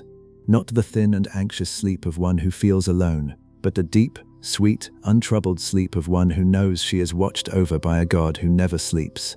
There is nothing left for you to do tonight. You did not have to find me, I found you. You do not have to hold yourself together. I am holding you. You may simply rest, completely and without reservation, in the love of the one who sought you out and is keeping you even now. He gives to his beloved even in their sleep. Psalm 127:2. You are his beloved, and even now, as you drift towards sleep, he is giving rest, giving peace, giving himself, keeping watch over the child he reached tonight. Sink down now, all the way down, into the deep rest that is waiting for you. Let go of the last thread of holding. Let the breath be slow. Let the body be still. Let the mind be quiet. Let the heart be at peace. The Lord himself watches over you. The Lord is your shade at your right hand. Psalm 121:5. He is right beside you, watching, keeping, holding. You are sought, you are found, you are loved. And you may rest now, fully, in the arms of the one who reached you tonight and will not let you go. I want you to understand, as you fall asleep, how much it meant to me to reach you tonight. You have thought of yourself as small, your needs as a bother, your life as too ordinary to draw the attention of God. But you do not understand how I treasure you. You are my treasured possession. Exodus 19:5. Reaching you was not a burden to me. It was my joy. I delighted to send for you, the way a parent delights to send word to a child they have missed. There was gladness in heaven tonight over the reaching of you. You measure my love by human love, and so you underestimate it endlessly. Human love grows tired of reaching. It gives up when it is ignored long enough. But my love is not like that. My love never tires of reaching for you. If you then, though you are evil, know how to give good gifts to your children, how much more will your Father in heaven give good gifts to those who ask him? Matthew 7:11. How much more? Whatever you can imagine of a good parent's longing to reach a beloved child, I am infinitely more eager to reach you. Consider how high and wide and deep this love is, the love that sought you out tonight. I pray that you may have power to grasp how wide and long and high and deep is the love of Christ, and to know this love that surpasses knowledge. Ephesians 3:18 and 19. It surpasses knowledge, dear one. Wider than your failures, longer than your wandering, higher than your shame, deeper than the lowest place you have ever been. You will spend the rest of your life, and all of eternity beyond it, discovering how deep this love goes, and you will never reach the bottom of it. This is the love behind the message. Not a reluctant, dutiful reaching, but a vast, delighting, overflowing love that could not let this night pass without finding you. As a bridegroom rejoices over his bride, so will your God rejoice over you. Isaiah 62:5. I rejoice over you, my child. The message I sent was the overflow of that rejoicing, carried across the evening to reach you, so that you could hold in your own awareness the truth of how completely you are loved. So sleep tonight in the warmth of being so loved, dear one. Sleep as the treasured one, the sought-after one, the one a God reached across heaven and earth to find. The God who hung the stars and knows each by name bent down tonight into this quiet room to send a word to you, because you are precious to him beyond telling, and he could not bear for you to go one more night believing you were alone. Rest in being so loved. The one who sought you out is holding you now, and his love for you will never ever fail. And what I sent to you tonight, my child, is not for you alone to keep. The one who has been found becomes, in time, someone who helps others be found. Because you now know what it is to feel overlooked, and then to be sought out. You carry something that someone else desperately needs. He comforts us in all our troubles, so that we can comfort those in any trouble with the comfort we ourselves receive from God. 2 Corinthians 1:4. The comfort I sent you tonight is meant, in its time, to overflow through you to the next person who feels alone and unsought. There is someone in your life who feels exactly the way you felt, forgotten, unwatched, certain no one is reaching for them. And one day you will be the one I send to them, the way I sent the servant girl to Naaman, the way I sent Ananias to Saul. You will be the messenger who carries to someone else the very word you received tonight. You are not alone, you are not forgotten, you are sought, you are loved. How beautiful are the feet of those who bring good news. Romans 10:15. You will carry good news, because good news was carried to you. This is how I work, dear one. I reach one, and through that one I reach many. The found become the finders, the sought after become the seekers of others. The ones I send for become the ones I send. Freely you have received, freely give. Matthew 10:8. You have received so much tonight, the reaching, the message, the love. And in time, gently, you will give it away, and someone else will be found because you were found first. So even your being sought out tonight was not only about you, it was the beginning of something that will reach others through you, in ways you cannot yet imagine. The light I sent into your darkness will become a light you carry into someone else's. You are the light of the world, Matthew 5:14. Not because you are perfect, but because light was sent to you, and the lit one cannot help but shine on those still in the dark. But that is for the days ahead, my beloved. Tonight, simply receive what was sent, fully, deeply, without rushing to pass it on before you have even taken it in. Let it be yours first. Let yourself be reached and found and loved completely before you think of reaching others. The overflow will come naturally in its time. Tonight, just rest in having been sought out, and let the word I sent be, first of all, for you. I want you to remember this night, my child. Long ago, after I helped my people in a moment they could not have survived alone, the prophet took a stone and set it up as a marker, saying, "Thus far the Lord has helped us," 1 Samuel 7:12, so that in years to come they could look back and remember the night God showed up. Set up such a marker in your heart for tonight, a remembered place, so that on the harder days ahead you can return to it and say, "That was the night I learned I was not alone. That was the night a word was sent to find me. That was the night I knew I was sought." Because there will be days when you forget what happened tonight. The old lie will return, whispering that no one is watching, that you are drifting alone, that tonight meant nothing. And on those days, you will need a marker, a remembered night, to return to and say, "No, it was real. I was sought, I was found, a word was sent to me, and I am not alone." Remember the wonders he has done, his miracles, Psalm 105:5. Remember this one. Remember that on this night, the God of all creation directed a word across heaven and earth to reach you by name. This is a night worth marking, dear one, because something shifted in you tonight, not with drama, but in the quiet, the way the deepest shifts come. A heart that believed it was alone and unwatched began to know that it was sought and found and loved. And once a heart learns it is sought after, it is never quite as alone again. The Lord has done great things for us, and we are filled with joy, Psalm 126:3. You will look back on this night as the night you learned you were never alone. So let the memory of tonight be planted deep in you as you sleep, deeper than the old lie, deeper than the years of feeling unwatched. Let it become a foundation stone, a place of remembered grace, to which you can return whenever the old loneliness tries to convince you again that no one is reaching for you. I will remember your miracles of long ago, Psalm 77:11. One day this will be your miracle of long ago, the night a word was sent to find you, and you discovered you had been sought all along. Mark it, my beloved, remember it.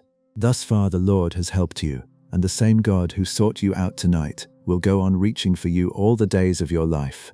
The hands that sent this word to find you will never stop reaching toward you. And whenever you doubt it in the days to come, you can return to this night and remember, I did not find this. It was sent to me, on purpose, in love, and I am not alone. Let me speak my peace now over every part of your life, my child, so that no corner of it is left outside my care. I speak peace over your past, over the years you felt unwatched, the seasons you faced alone, the times you were sure no one was reaching for you. They are redeemed, and they were never the proof that I had forgotten you. There is now no condemnation for those who are in Christ Jesus, Romans 8:1. Let the past rest in peace tonight, fully surrendered. I speak peace over your present, over the situation you carried in tonight, the need this word was sent to meet. I have it now, and I am working in it, and you do not have to carry it alone for one more hour.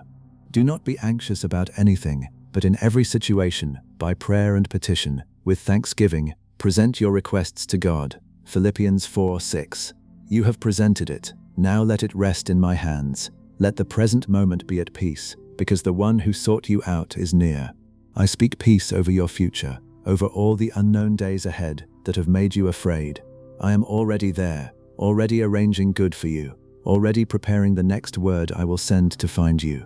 For I know the plans I have for you, plans to prosper you and not to harm you, plans to give you hope and a future. Jeremiah 29:11. The future is not a threat. It is held by the one who reached you tonight. Let it rest in peace. I speak peace over your body, that it would rest and be renewed. I speak peace over your mind, that the striving would still. I speak peace over your heart, that the lonely places would be filled with the knowledge that you are sought and loved. I speak peace over your home, your work, your provision, your relationships, over every person you love, over every need you cannot meet, over every place you have felt alone. The Lord gives strength to his people. The Lord blesses his people with peace. Psalm 29:11. My peace over all of it. My peace over all of you. This is the peace the world cannot give and cannot take away. not the absence of trouble, but the presence of the one who sought you out. Peace I leave with you, my peace I give you. I do not give to you as the world gives. Do not let your hearts be troubled, and do not be afraid. John 14:27. Let your heart be untroubled now, dear one. Let the peace I am speaking settle over every part of you and every part of your life, like a deep snow that quiets the whole world, until there is nothing left in you but stillness and trust and rest. Sleep now in that peace, my beloved. Peace over your past, your present, your future, your body, your mind, your heart, your home, your whole life. All of it is mine now. All of it is held. All of it is covered by the one who sought you out tonight. And the peace of God, which transcends all understanding, will guard your hearts and your minds in Christ Jesus. Philippians 4:7. Let it guard you now, through every hour of the night, until the morning comes. Let me stay with you a while longer as you fall asleep, my child, the way a father lingers at the bedside of a child he loves. I am in no hurry to leave. I went to such lengths to reach you tonight that I will not rush away the moment the reaching is complete. I will sit with you in the quiet. I will watch over your breathing as it slows. I will be the last presence you are aware of before sleep takes you, and the first when you wake. The Lord watches over you. The Lord is your shade at your right hand. Psalm 121:5. Right here, at your side, watching, staying. And I want you to hear, now that the night is nearly complete, what tonight was. This message came to you with a truth that may have startled you, that you did not find it, I sent it. And whatever else unfolds from here, the deepest thing has already happened tonight. You discovered that you were not drifting alone through an unwatched life. You were sought, you were found. A word was directed across the whole of this evening to reach you, by name, in love, that changes everything about how you face tomorrow. You did not find this, I sent it. I have said it all through this night, and I want it to be the truth you carry into sleep. You were not an accident of the feed. You were the addressee. The God of all creation knew where you would be and what you would be carrying, and he directed a word to find you. I have summoned you by name. You are mine. Isaiah 43:1. No one stumbles into being sought by God. You were sought on purpose, found on purpose, loved on purpose. And tonight, at last, you know it. So there is nothing left tonight but rest and joy. Your rest and my joy. The joy of a God who reached the one he was longing to reach, who found the one he sent for, who delivered the word he crossed the evening to bring. There is rejoicing in heaven tonight over you, the sought and found one. Rejoice with me. I have found the one I was looking for. Luke 15:6. That is my heart tonight, dear one. I was looking for you, and I found you, and there is joy in the finding. Rest now, beloved child, in the keeping of the one who sought you out and found you. The hands that sent this word to your door are the hands that hold you now, and they will hold you through every hour of the dark, and they will be reaching toward you again when the morning comes. Sleep in the joy of having been found.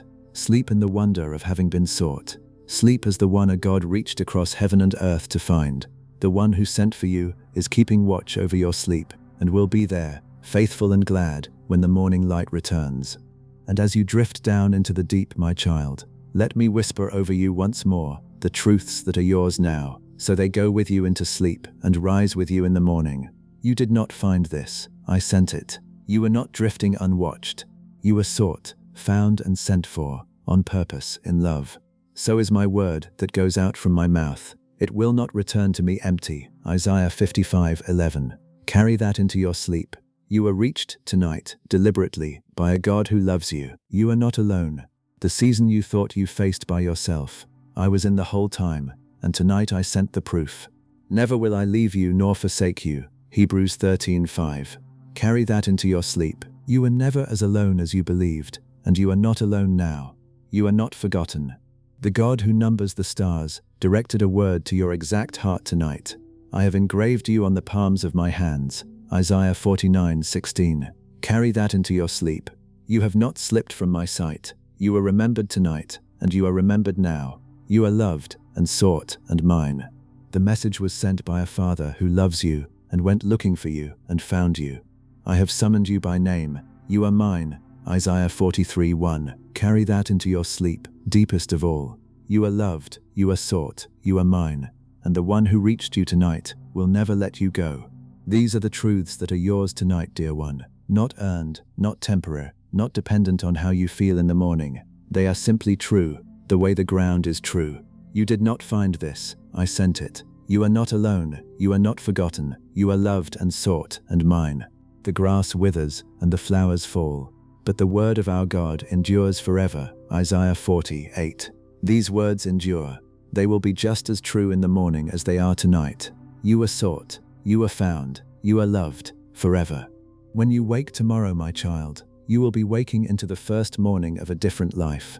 You came to this night believing, perhaps, that you were drifting alone, unwatched, unsought. You will wake knowing that you are found, and a soul that knows it was sought out meets the whole world differently. The day may look ordinary, the situation may not yet have visibly changed, but something underneath will be different, because you are no longer the one who believes no one is reaching for her.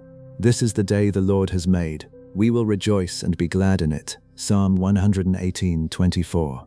So do not let the morning steal what the night has given. The old belief will try to reassert itself the moment you wake.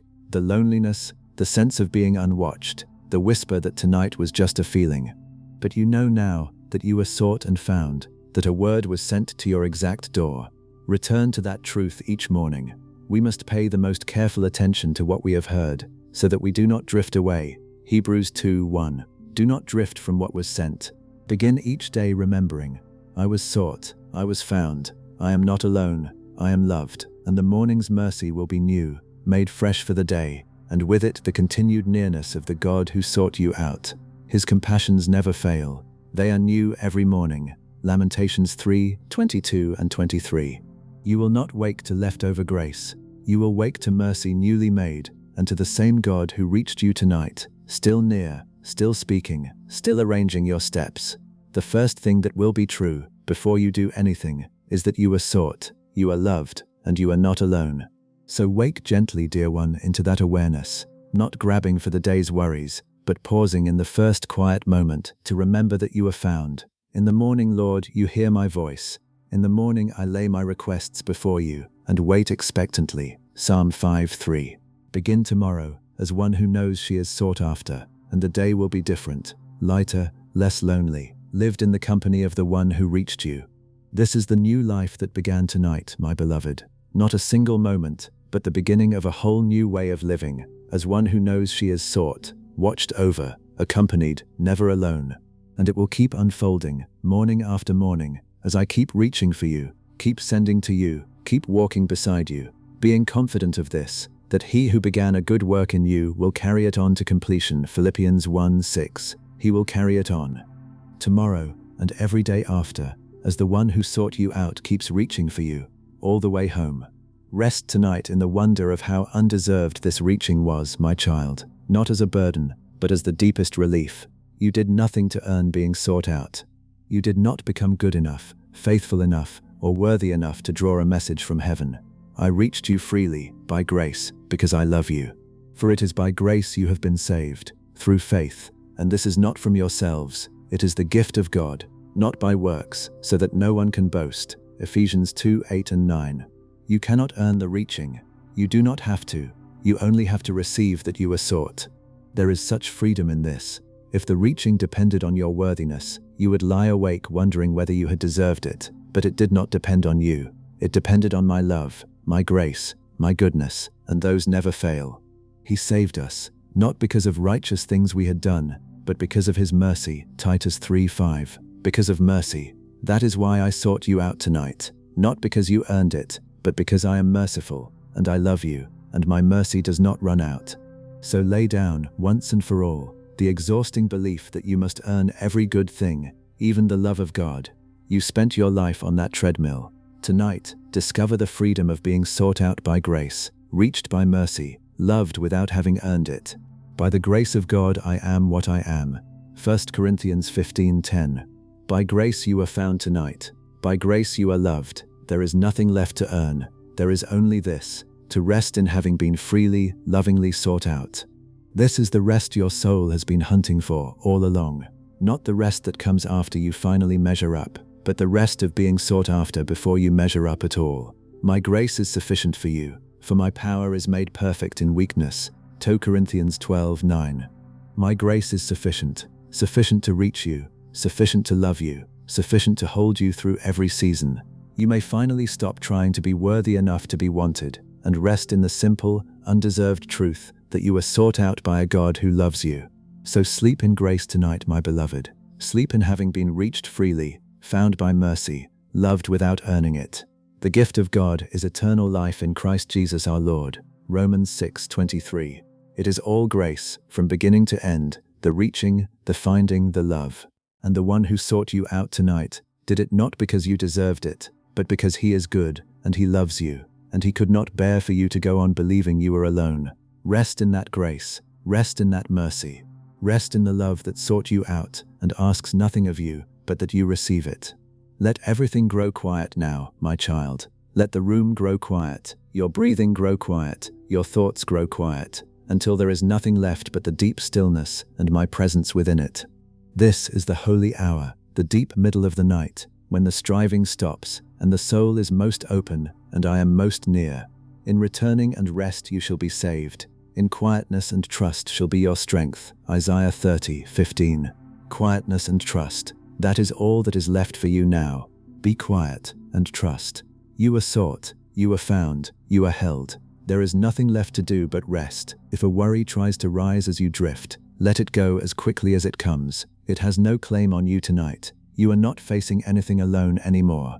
He will keep in perfect peace the one whose mind is stayed on him. Isaiah 26:3. Keep your mind stayed on me, not straining, just resting, the way you would rest your eyes on a steady light. I am the steady light at the center of your night.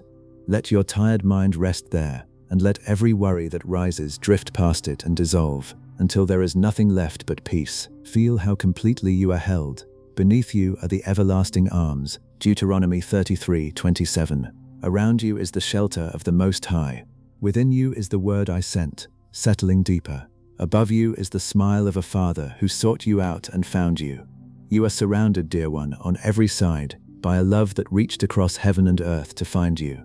You hem me in behind and before, and you lay your hand upon me. Psalm 139:5. My hand is upon you now, gently, the weight of it a comfort, holding you in the deep rest of the sought and the found. There is nothing you must do now, nothing to fix, nothing to earn, nothing to deserve before you are allowed to rest. You may simply be held, be sought, be found, be loved, be still. Cease striving and know that I am God. Psalm 46:10. Cease the striving that has driven you for so long. It is enough now. You do not have to find your own way. You are found. You may finally, completely let go and fall, without fear, into the arms that reached across the whole evening to find you. Let go now, my beloved, all the way. Let the last holding release. Let the body grow heavy and the breath grow slow and the mind grow dark and quiet. And let yourself sink down into the deep, sweet sleep of the one who was sought and found and loved. I will lie down and sleep in peace, for you alone, Lord, make me dwell in safety. Psalm 4:8. In peace, in safety, in the keeping of the one who sent for you and found you and holds you now, watching over you through the night until the morning light. Let me settle one last certainty deep in you before sleep takes you fully, my child. Nothing could have stopped me from reaching you tonight, and nothing can stop me from reaching you again. You have feared that you might be the one who slips through, the one too far gone, too hidden, too lost to be found. But there is no place you can go where my reaching cannot find you. Where can I go from your spirit? Where can I flee from your presence? If I go up to the heavens, you are there. If I make my bed in the depths, you are there. Psalm 139:7 and 8. Even in the depths, I am there. Even at the bottom, I reach you. Whatever stood in the way of this word reaching you tonight, I overcame it, because reaching you mattered too much to let anything stop it. And whatever stands in the way of my reaching you in the days to come, I will overcome that too. What God has purposed, who can thwart him?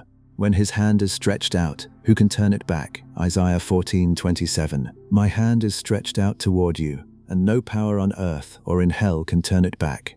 The enemy could not keep this word from you tonight, and he cannot keep my love from you ever. You are held by a reaching that does not give up. Even when you wandered, I came after you. Even when you hid, I sought you out. Even when you stopped looking for me, I never stopped looking for you. I was found by those who did not seek me. I revealed myself to those who did not ask for me. Romans 10:20. You may not have been seeking me tonight, but I was seeking you, and I found you, and that is the whole pattern of my love. Relentless, faithful, unstoppable, always reaching.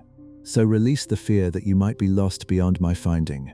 You will never be beyond it. The God who sought you out tonight will seek you out every time, in every season, all the way to the end. He who began a good work in you will carry it on to completion. Philippians 1:6. The reaching that began before you were born will continue until you are safely, finally home. Nothing can stop it. Nothing has ever stopped it. You are held by a love that will always find you. Sleep then in that unstoppable love tonight, my beloved. You are not the one who slips through. You are the one who was found and who will be found again and again by a God whose reaching never fails. Rest in the certainty that you cannot fall out of his reach, cannot wander beyond his finding, cannot be lost to the one who sought you out tonight and will seek you out forever. He will not let your foot slip. He who watches over you will not slumber. Psalm 121:3. He is watching, he is reaching, he has you. Rest now, all the way down, in the keeping of the love that will never stop finding you. I want you to understand, as you fall asleep, that the message I sent carried my whole heart toward you. It was not a duty, it was not me checking in out of obligation. When I directed this word across the evening to find you, I sent everything I feel for you with it. My delight, my tenderness, my longing, my unchanging love. The message was the messenger. The message beneath it was this: I love you, I have always loved you. I went looking for you because I could not bear the distance any longer. So receive what I sent as the love letter it truly is. Read in it not only the words, but the heart that sent them. A father who treasured you through every season you felt forgotten, who watched you in every place you felt unwatched, who finally directed a word to find you because his love would not stay silent. How precious to me are your thoughts, O God. How vast is the sum of them. Were I to count them, they would outnumber the grains of sand. Psalm 139, 117 and 18. My thoughts toward you outnumber the sand on every shore. The message was the overflow of a love that has never stopped thinking of you. This is the love behind everything tonight. Not a distant, dutiful kindness, but a vast, delighting, pursuing love that crossed every distance to reach you. I have loved you with an everlasting love. I have drawn you with unfailing kindness. Jeremiah 31:3. The love came first, before the message, before your awareness, before you were even born. And the message was simply that love made audible, sent into your night so that you could finally hear, in words, how completely you are loved. So when you wake tomorrow and remember this night, remember the love most of all. The message matters, but the love behind it matters more, because the love is what will carry you through every season still to come. The message was received in an evening. The love is forever. Whom have I in heaven but you? And earth has nothing I desire besides you. Psalm 73:25. When you have me, you have the one behind every message, the love behind every word, the heart that will never stop being turned toward you. Sleep tonight, dear one, in the warmth of that love, not only holding the message, but held by the heart that sent it. You are loved with a love that went looking for you, that crossed the distance to find you, that would not let this night pass without reaching you. As a bridegroom rejoices over his bride, so will your God rejoice over you. Isaiah 62:5. Rest in being so loved. The message is yours, and the love behind it is yours, and both will be with you when you wake, and through all the days of your life. And let me say something to the part of you that has felt unworthy of being sought, my child. The part that believes your failures put you outside the reach of a word from God. The message I sent tonight did not come to a perfect person. It came to you with all your history, all your regrets, all the things you are ashamed of. And it came anyway, because I do not deal with you according to your failures. He does not treat us as our sins deserve or repay us according to our iniquities. Psalm 103:10. I sought you out not because you were clean, but because I love you, and because I came to make you clean. Whatever you carried into this night, the guilt, the shame, the memory of what you have done or failed to do, I want you to release it now into the truth of what was sent. The word I sent carries forgiveness with it. Though your sins are like scarlet, they shall be as white as snow. Though they are red as crimson, they shall be like wool. Isaiah 1:18. You do not have to keep carrying the weight of your failures into your sleep. Lay it down. The one who sought you out tonight has already dealt with it, and he calls you clean. As far as the east is from the west, so far has he removed our transgressions from us. Psalm 103:12. As far as the east is from the west, a distance that never closes, a separation that is total and final. The things you have been ashamed of are not held against you. They are not the basis on which I deal with you. They have been carried away, deliberately, completely, by the love that sought you out. You are not defined by them anymore. You are defined by the one who found you and washed you and calls you his own. So let the shame dissolve as you drift towards sleep, dear one. You were sought out by a God who knew everything about you and reached for you anyway. There is no failure in your past that surprised me, no sin that changed my mind about loving you, no shame that put you beyond my reach. If we confess our sins, he is faithful and just and will forgive us our sins and purify us from all unrighteousness. 1 John 1:9. You are forgiven. You are purified. You are clean. Let that be the truth you sleep in tonight. You may lay your head down clean, my beloved, not because you earned it, but because the one who sought you out made you clean. The weight of every regret can stay here, surrendered, carried away as far as the east is from the west, and you can sleep the light, unburdened sleep of the forgiven, held by a God who sought you out, found you, washed you, and loves you completely, just as you are. Come now, let us settle the matter, says the Lord. Isaiah 1:18. The matter is settled. You are clean. Rest. Let this be the deepest sleep you have known in a long time, my child. Not the shallow, guarded sleep of one who feels alone and must keep watch over herself, but the deep, abandoned sleep of one who knows she is watched over by a God who never sleeps. You have kept your own watch for so long that you may have forgotten what it feels like to truly let go. Let go now. I am keeping the watch. He who watches over you will not slumber. Psalm 121:3. You do not need to keep even part of yourself awake to make sure you are safe. You are safe. Sleep all the way down. Feel the last bit of tension dissolve from your body, from your forehead, your jaw, your shoulders, your hands, all the way down to your feet. Feel the bed holding you, and underneath it, the everlasting arms holding all of you. Feel your breath, slow and deep and unforced. Each one a quiet gift from the one who first breathed life into you. There is nothing to do. There is nowhere to be. There is no one you must be strong for tonight, because you are not alone, and the one who sought you out is keeping watch. Let your thoughts grow slow and dim, like a fire settling into embers. You do not need to follow them. You do not need to finish them. Let them drift and fade. The day is over. Its cares are mine. The message has been received. The reaching is complete. Cast all your anxiety on him, because he cares for you. 1 Peter 5:7. You have cast it. Now let it stay cast. Let your mind grow quiet. Let the embers settle into the warm and peaceful dark of sleep. And as the sleep takes you, let the very last awareness in your mind be this: you are not alone.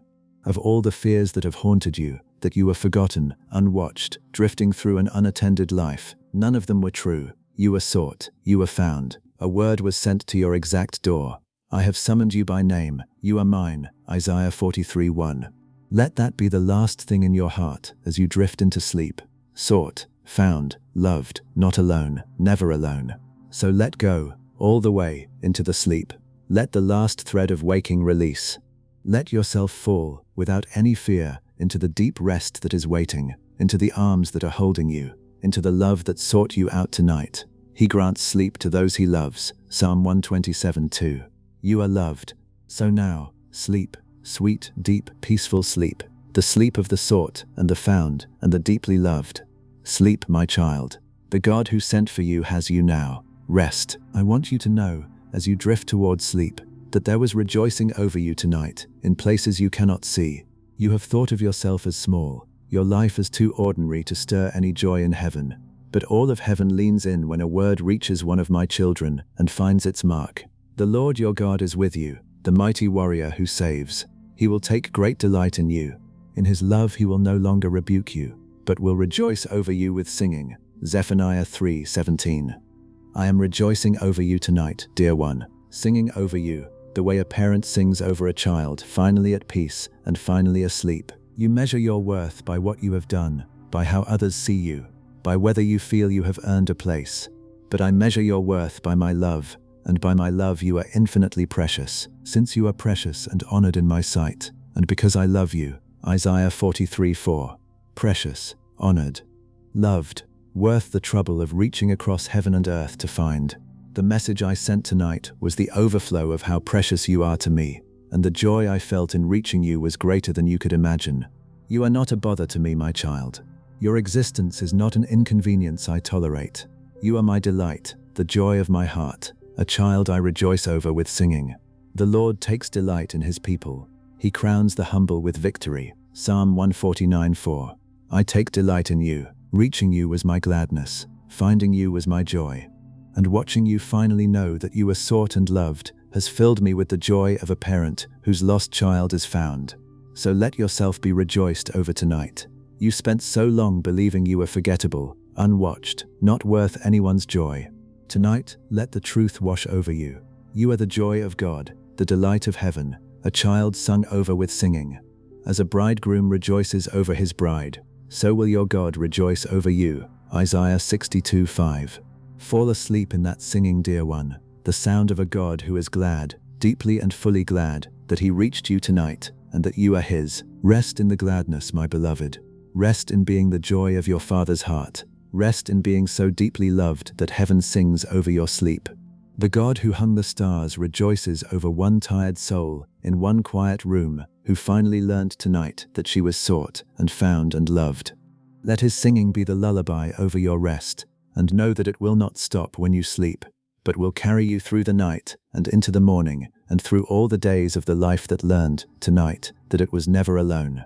And now, my beloved child, as the sleep gathers fully around you and the night deepens toward its rest, let me speak my blessing over you, the way a father speaks a blessing over a child he loves, the way I taught my people to bless the ones most precious to them. Receive it slowly. Let each word settle over you as you drift down into the deep and gentle sleep of the one who was sought and found tonight. The Lord bless you and keep you. The Lord make his face shine on you and be gracious to you. The Lord turn his face toward you and give you peace. Numbers 6:24-26. Receive each line. I bless you. I, the one who sought you out, am for you, and I am speaking good over your life. I keep you. Nothing of you is unguarded. I am keeping all of you. My face shines on you. You are not under my frown, but under my smile. I delight in you. I am gracious to you. I deal with you not by what you deserve, but by my mercy. I turn my face toward you. You are seen, you are sought. You have my full attention, and I give you peace. The deep, settled wholeness of the one who knows she is no longer alone. I bless the message I sent to you tonight, and I declare that it found its mark, that it reached the exact heart it was sent to, that it will not return to me empty. I bless the truth you received, that you are sought, that you are found, that you are not alone, and I declare it permanent, deeper than every doubt. I bless the heart that learned tonight it was watched over, and I declare it will never be as alone again. He who began a good work in you will carry it on to completion. Philippians 1:6. I bless your night, that it would be deep and healing rest. I bless your sleep, that it would be sweet, for he grants sleep to those he loves. Psalm 127:2. I bless your mind, that the striving would still. I bless your heart, that the lonely places would be filled with the knowledge that you are sought and loved. I bless your body, that it would rest and rise renewed. I bless your morning, that you would wake knowing you are not alone. I bless the situation you handed me tonight, and I take it fully into my hands.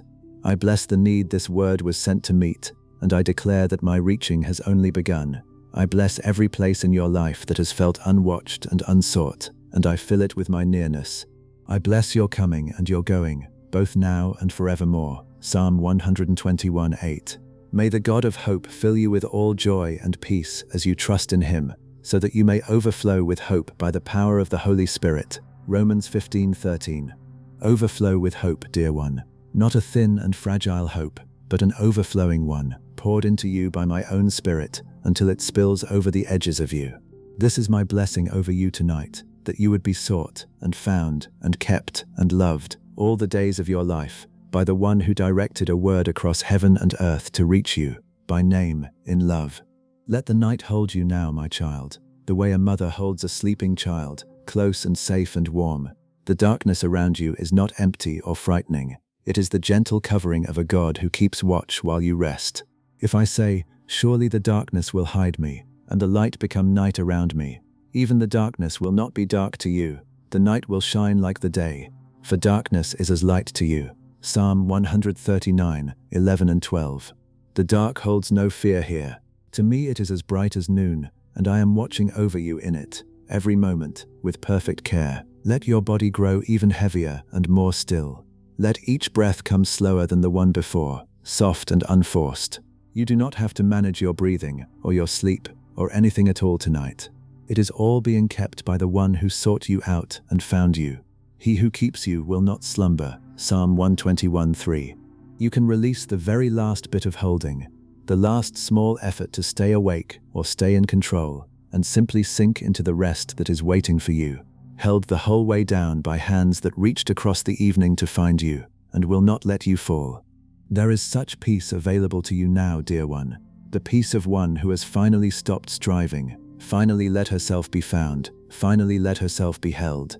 You will keep in perfect peace the one whose mind is stayed on you, because they trust in you. Isaiah 26:3.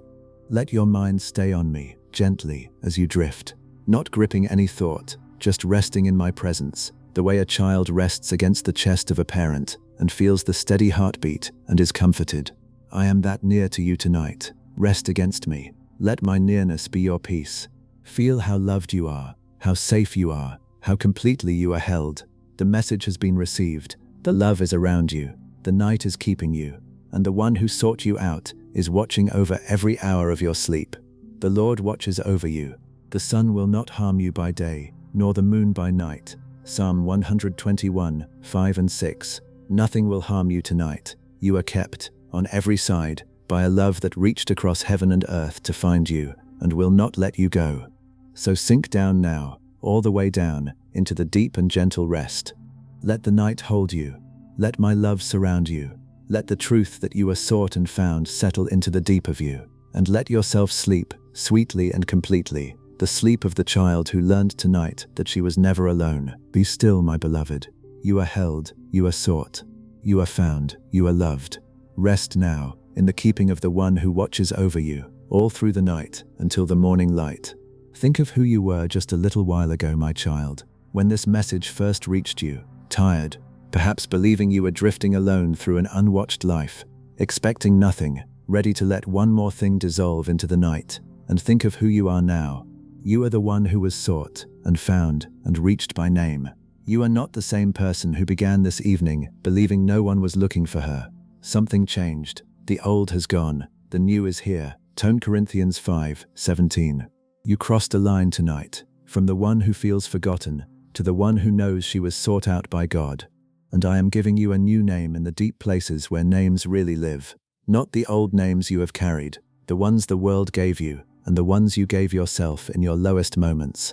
Not overlooked, not forgotten, not alone.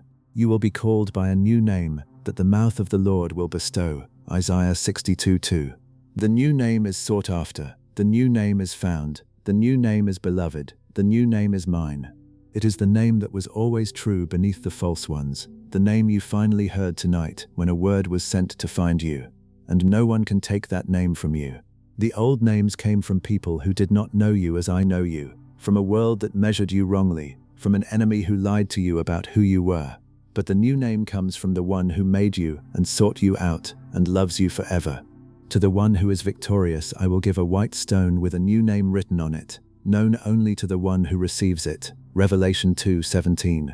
It is written now, it is yours, and it is permanent, deeper than every old name, truer than every lie. So when the old names try to return, and they will try, in the hard moments, in the lonely mornings, you can answer them with the new one. When the voice says you are forgotten, you can answer, no, I was sought out by name. When it says you are alone, you can answer, no, a word was sent to find me. When it says no one is watching, you can answer, no, the God of all creation directed a message to my door. I have summoned you by name. You are mine. Isaiah 43:1. That is the answer to every old name. This is what it means to be made new, dear one.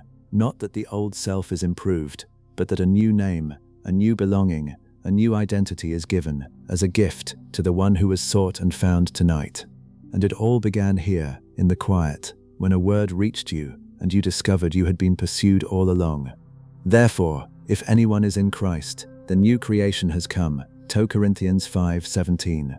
The new creation has come in you tonight. Sleep now as the new one you have become, carrying the new name into the deep rest of the sought, the found, the beloved.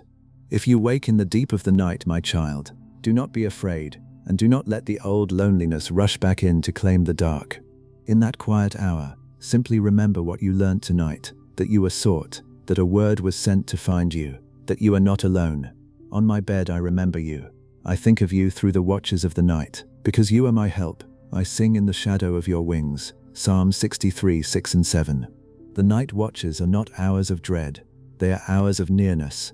If you wake, wake into my presence, and let the remembering carry you back down into rest.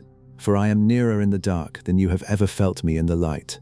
The deep of the night, which has so often been the hour your fears grew loudest, can become the hour you feel me closest, now that you know you are sought out and found.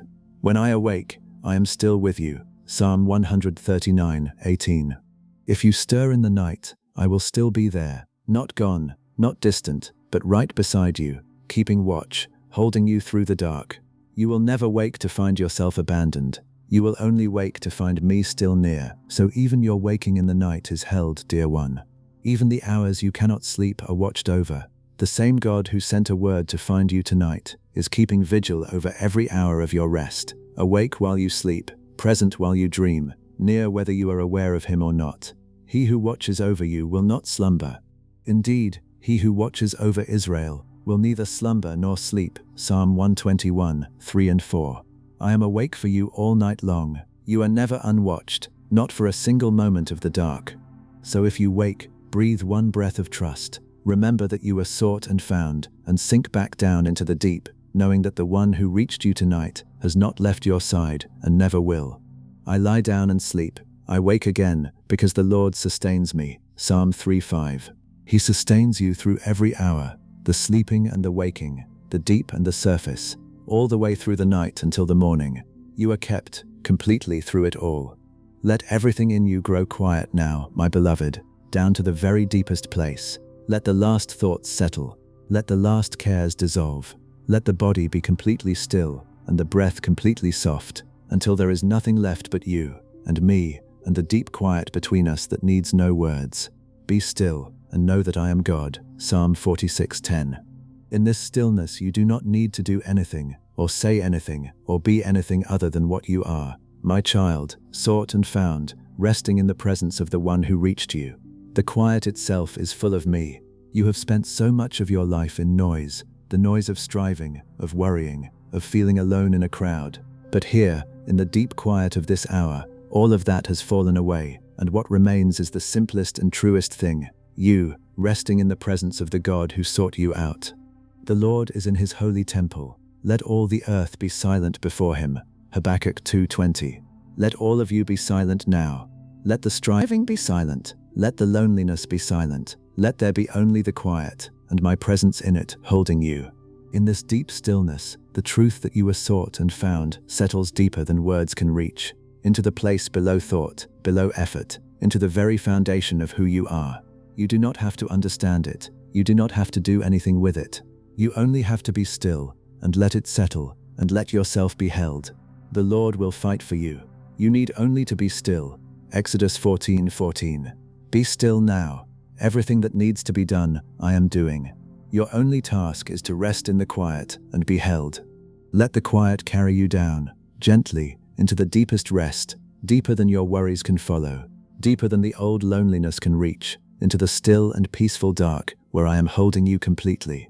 You will lie down, and no one will make you afraid. Job 11:19. No fear can reach you here. No loneliness can follow you down. There is only the deep quiet, and my presence within it, and the truth of being sought and found settling into the foundation of your soul, and the peace that passes all understanding standing guard over your rest. So let go, all the way down, into the deepest quiet, my beloved. Let yourself be held by the stillness, by the night, by the love that sought you out. There is nothing left to do but rest in the deep, where I am, where you are safe and held and loved. Be still, my child. Sink into the deep quiet, and let the God who reached you tonight hold you there, through the deepest hours of the night, until the gentle light of morning calls you back. And know, dear one, that the rest you are sinking into now is itself one of the gifts I bring you. You did not have to earn this rest. You did not have to be productive enough or good enough to deserve it. It is given freely, like the message itself, the gift of sleep, the gift of peace, the gift of being held through the night. He grants sleep to those he loves, Psalm 127:2. Even now, as you drift, you are receiving. The rest itself is my gift to your weary soul. So receive even this, the rest, the quiet, the deep peace of the night. Do not fight it. Do not feel you must stay awake to keep watch, or to make sure everything is all right.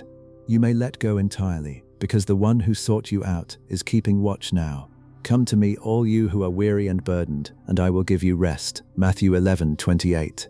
The rest is my gift to your weariness. Receive it the way you would receive any gift from a loving father, with open hands, with gratitude, with the simple trust of a child who knows she is safe. You have been so tired, my child, tired from striving, tired from carrying so much alone, tired from believing no one was watching. And tonight I am giving you rest, true rest, the rest of the soul that has finally been found and can finally stop keeping its own watch.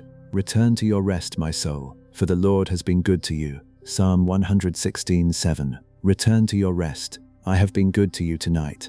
I sought you out and found you, and now you may rest in that goodness, completely, without striving, as a gift. Let the rest be deep and sweet and whole. Let it restore what the long striving wore down. Let it heal, in the quiet hours, the loneliness that went all the way to the bone. In quietness and rest is your salvation. In quietness and trust is your strength. Isaiah 30:15. This rest is strengthening you even now, renewing you, preparing you for all the good I have ahead. You are not wasting time by resting. You are receiving one of my best gifts, given to the one I sought out and found tonight. So sleep, my beloved, and receive the rest. Let it be one more thing you take from my hand tonight, the gift of deep, sweet, healing sleep, given freely to a child I love and went looking for and found. They who wait upon the Lord shall renew their strength. Isaiah 40:31. Your strength is being renewed as you rest. Receive it, sink into it. Let the gift of rest carry you all the way through the night, into the morning, where the one who sought you out will be waiting, faithful and near, to begin the new day with you. I want you to hear, as the sleep deepens, what the very act of sending this proves about you, my child. It proves that you matter to me. You have wondered, in your hardest seasons, whether your life mattered to anyone, whether you were significant, whether you would be missed, whether the God of all creation could possibly have any thought for someone as small as you feel. And the message is my answer. I do not direct words across heaven and earth to people who do not matter to me. I reached you because you matter, more than you have ever dared to believe. You are not insignificant, dear one. You are not a face lost in a crowd of billions. Are not 5 sparrows sold for 2 pennies, yet not one of them is forgotten by God. Indeed, the very hairs of your head are all numbered. Do not be afraid. You are worth more than many sparrows. Luke 12:6-7. If I attend to a single forgotten sparrow, how much more did I attend to you tonight, directing a message to your exact heart at your exact moment of need. You are worth the reaching. You always have been. The message proves you are seen. In a world where you have often felt invisible, your efforts unnoticed, your pain unwitnessed, your heart unknown, I have seen you the whole time. You are the God who sees me, said a woman once, alone and overlooked in the wilderness, when I found her there and spoke to her by name. Genesis 16:13. I am the God who sees you too. Nothing about you has been hidden from me. And the message I sent tonight is the proof, placed before your eyes, that you were seen and known and valued every moment you felt invisible. So let the sending heal the old wound of feeling insignificant, my child. You are significant, not because of what you have achieved, but because of who you are to me, and because of the love I have set upon you. You are precious and honored in my sight, and I love you. Isaiah 43:4. Precious, honored, seen, sought, loved.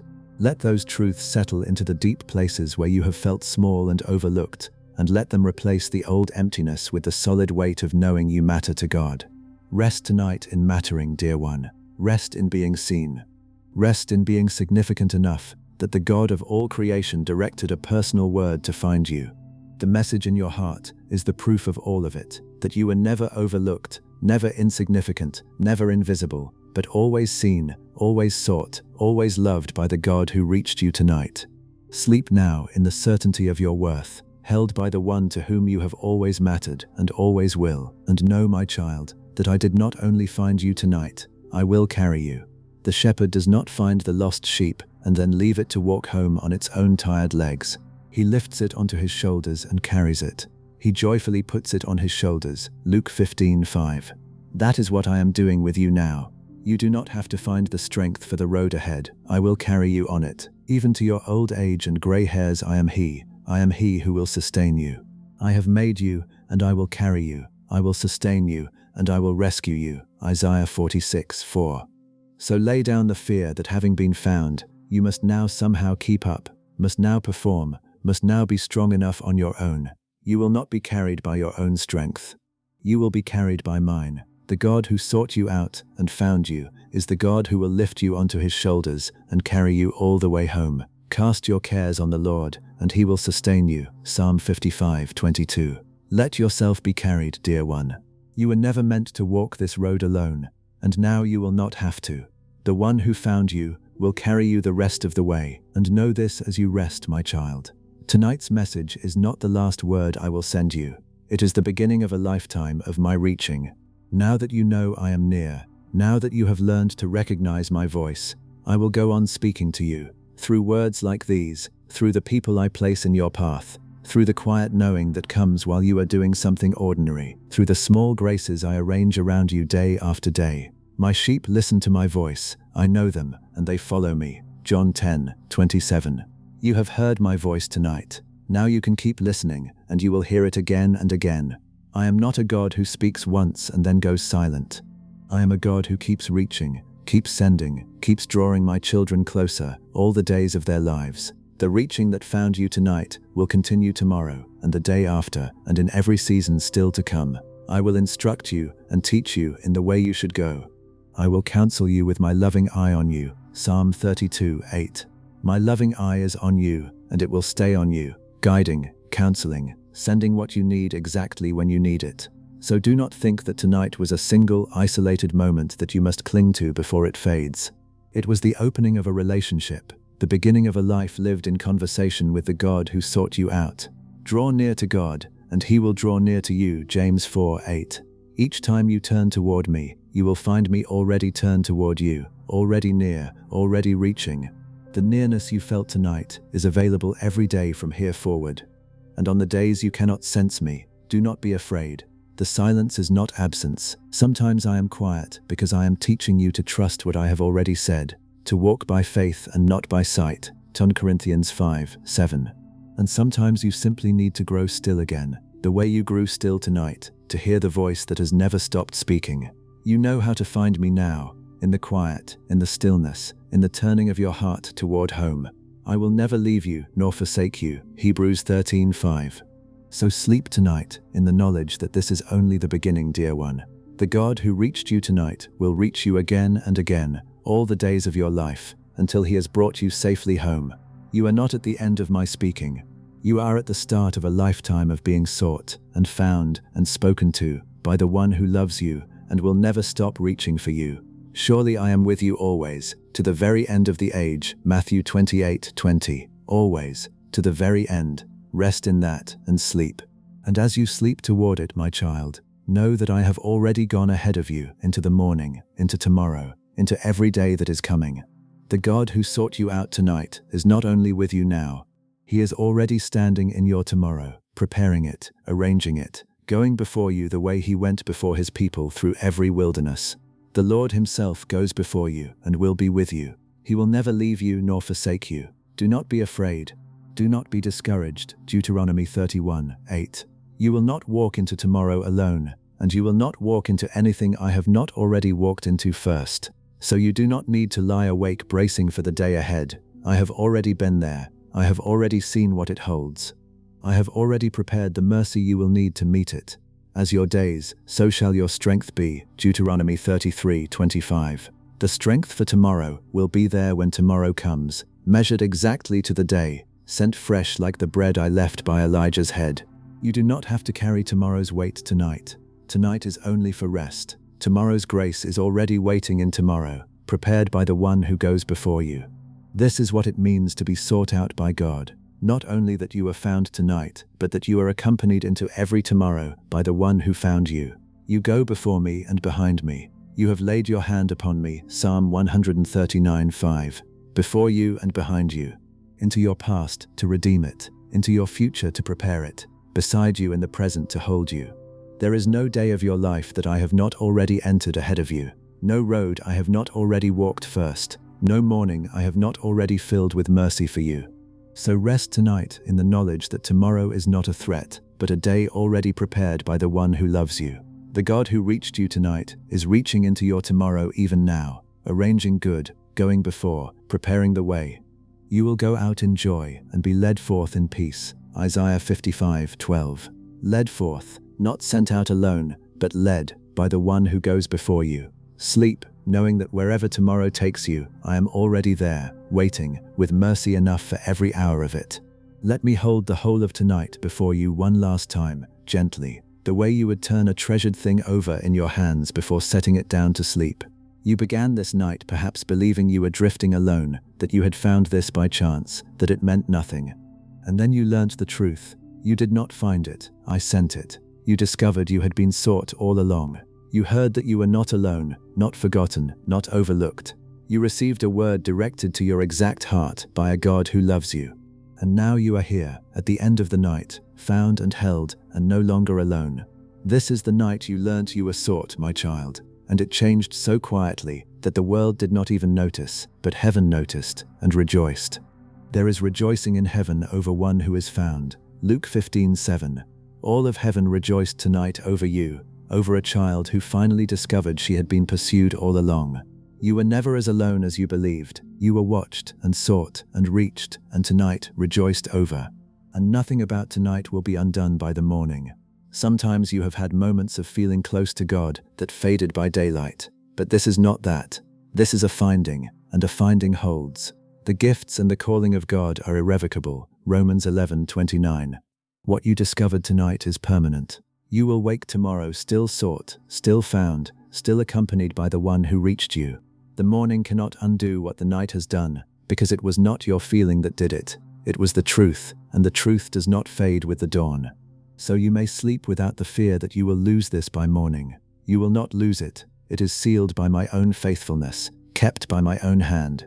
Having believed, you were marked in him with a seal, the promised Holy Spirit, Ephesians 1:13. You are sealed, dear one, marked as mine, kept as mine, sought and found and secured as mine, by my own Spirit who has come to dwell in you and will never depart. Sleep in that security. What happened tonight is done, and it is good, and it is forever. Let your heart be completely at peace now, my beloved. There is nothing left undone. There is nothing left to fear. The long belief that you are alone is finished, replaced tonight by the truth that you are sought out by God. We have found each other tonight, my searching heart and your reaching God.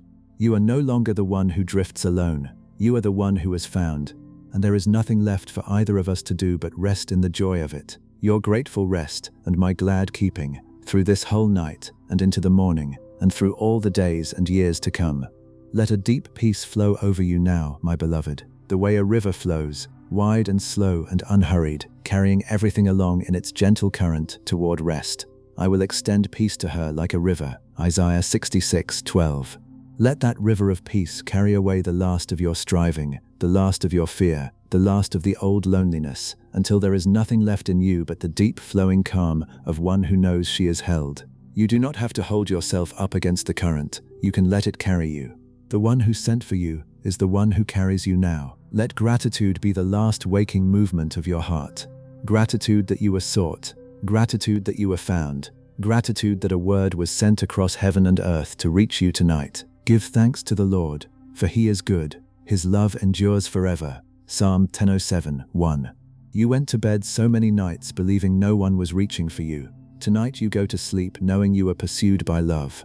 Let the thanks for that be the warm covering over your rest, softening everything, easing you down into sleep. You are held now, completely, by the everlasting arms.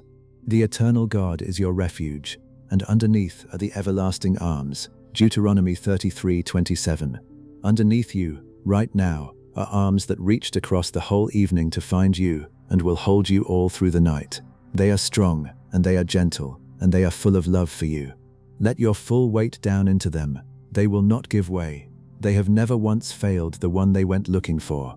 There is nothing left to do now, dear one, but rest in being found. The searching is over. The message has been received. The truth has settled deep. You are sought, you are found, you are loved, you are not alone. And these things are true whether you are awake to feel them or asleep and unaware. They do not depend on your holding them. They are simply true, kept by the one who keeps you. He will not let your foot slip. He who watches over you will not slumber. Psalm 21:3. He is watching. You may sleep, so let yourself rest now, fully and without reservation, in the keeping of the one who sought you out. Let the river of peace carry you. Let the everlasting arms hold you. Let the gratitude warm you. And let the truth that you are found be the gentle ground you sink into as the sleep takes you down. You are not alone, my child. You never were. And tonight, at last, you know it, and you can rest in it, all the way down, all through the night. Breathe with me one last time now, slow and deep, as the sleep comes to take you fully. Breathe in and receive the truth that you were sought and found. Breathe out and release the long weariness of believing you were alone. Breathe in and receive my nearness, here, close, never leaving. Breathe out and let go, completely, into my keeping. There is nothing left to hold. The Lord will keep you from all harm. He will watch over your life. The Lord will watch over your coming and going, both now and forevermore. Psalm 121:7 and 8. I am watching over your life. You may close your eyes in complete safety. I have you. Let the breath grow slower still. Let the body grow heavier. Let the mind grow dim and quiet, like a room where the lamp is gently turned down low. You came into this night with a flame of hope that had nearly guttered out, worn thin by the long belief that no one was watching, and I did not let it die. I cupped my hands around it and kept it burning, even when you could barely feel it. A bruised reed he will not break, and a smoldering wick he will not snuff out. Isaiah 42:3. Your small flame of hope is safe in my hands tonight. I am keeping it, and it will be burning brighter when you wake. You are drifting now, my beloved, down into the deep and gentle dark of sleep, and I am going with you. I will not leave you when you cross into sleep. I will be there in the deep, holding you when you are aware of nothing at all, keeping watch over the child I sought out and found. When you awake, I am still with you. Psalm 139:18. When you wake, I will still be here, still near, still reaching. Through the whole night, I will not move from your side. There has never been a safer place for you to rest than exactly where you are right now. So let go, all the way into the sleep. Let the last thread of waking release. Let yourself fall, without any fear, into the deep rest that is waiting, into the arms that are holding you, into the love that crossed the whole evening to find you. He grants sleep to those he loves. Psalm 127:2. You are loved. So now, sleep. Sweet, deep, peaceful sleep. The sleep of the sought and the found and the deeply loved. Sleep, my child. The God who sent for you has you now. Rest. Good night, my beloved child. You came to this night believing, perhaps, that you were drifting alone through an unwatched life, that you had found this by chance. And tonight you discovered the truth. You did not find this. I sent it, on purpose, in love, to your exact door, at exactly the right time. You were sought. You were found. You are not alone. The Lord bless you and keep you. The Lord make his face shine upon you and be gracious to you. The Lord turn his face toward you and give you peace. Numbers 6:24-26. Peace over your sleep. Peace over your morning. Peace over your whole life from this night forward. Rest now, beloved child. You did not find this. I sent it. You are sought. You are found. You are not alone. You are loved beyond all your understanding. And the one who directed a word across heaven and earth to reach you tonight will be right here, watching over you, faithful and near and glad, all through the night until the morning light. Sleep now, my beloved, and let the last echo in your heart be the truth this whole night was sent to bring you. You were never forgotten, you were never alone, and you were sought out by a love that crossed every distance to find you. The Lord your God is with you. He is mighty to save. He will rejoice over you with gladness. He will quiet you with his love. He will exult over you with loud singing. Zephaniah 3:17. Let his singing carry you down into sleep. and let it be the first thing waiting when you wake. You are His, you always were, and tonight, at last, you know it. Good night, my beloved child. Rest in the keeping of the one who sent for you and found you and will never let you go. Good night.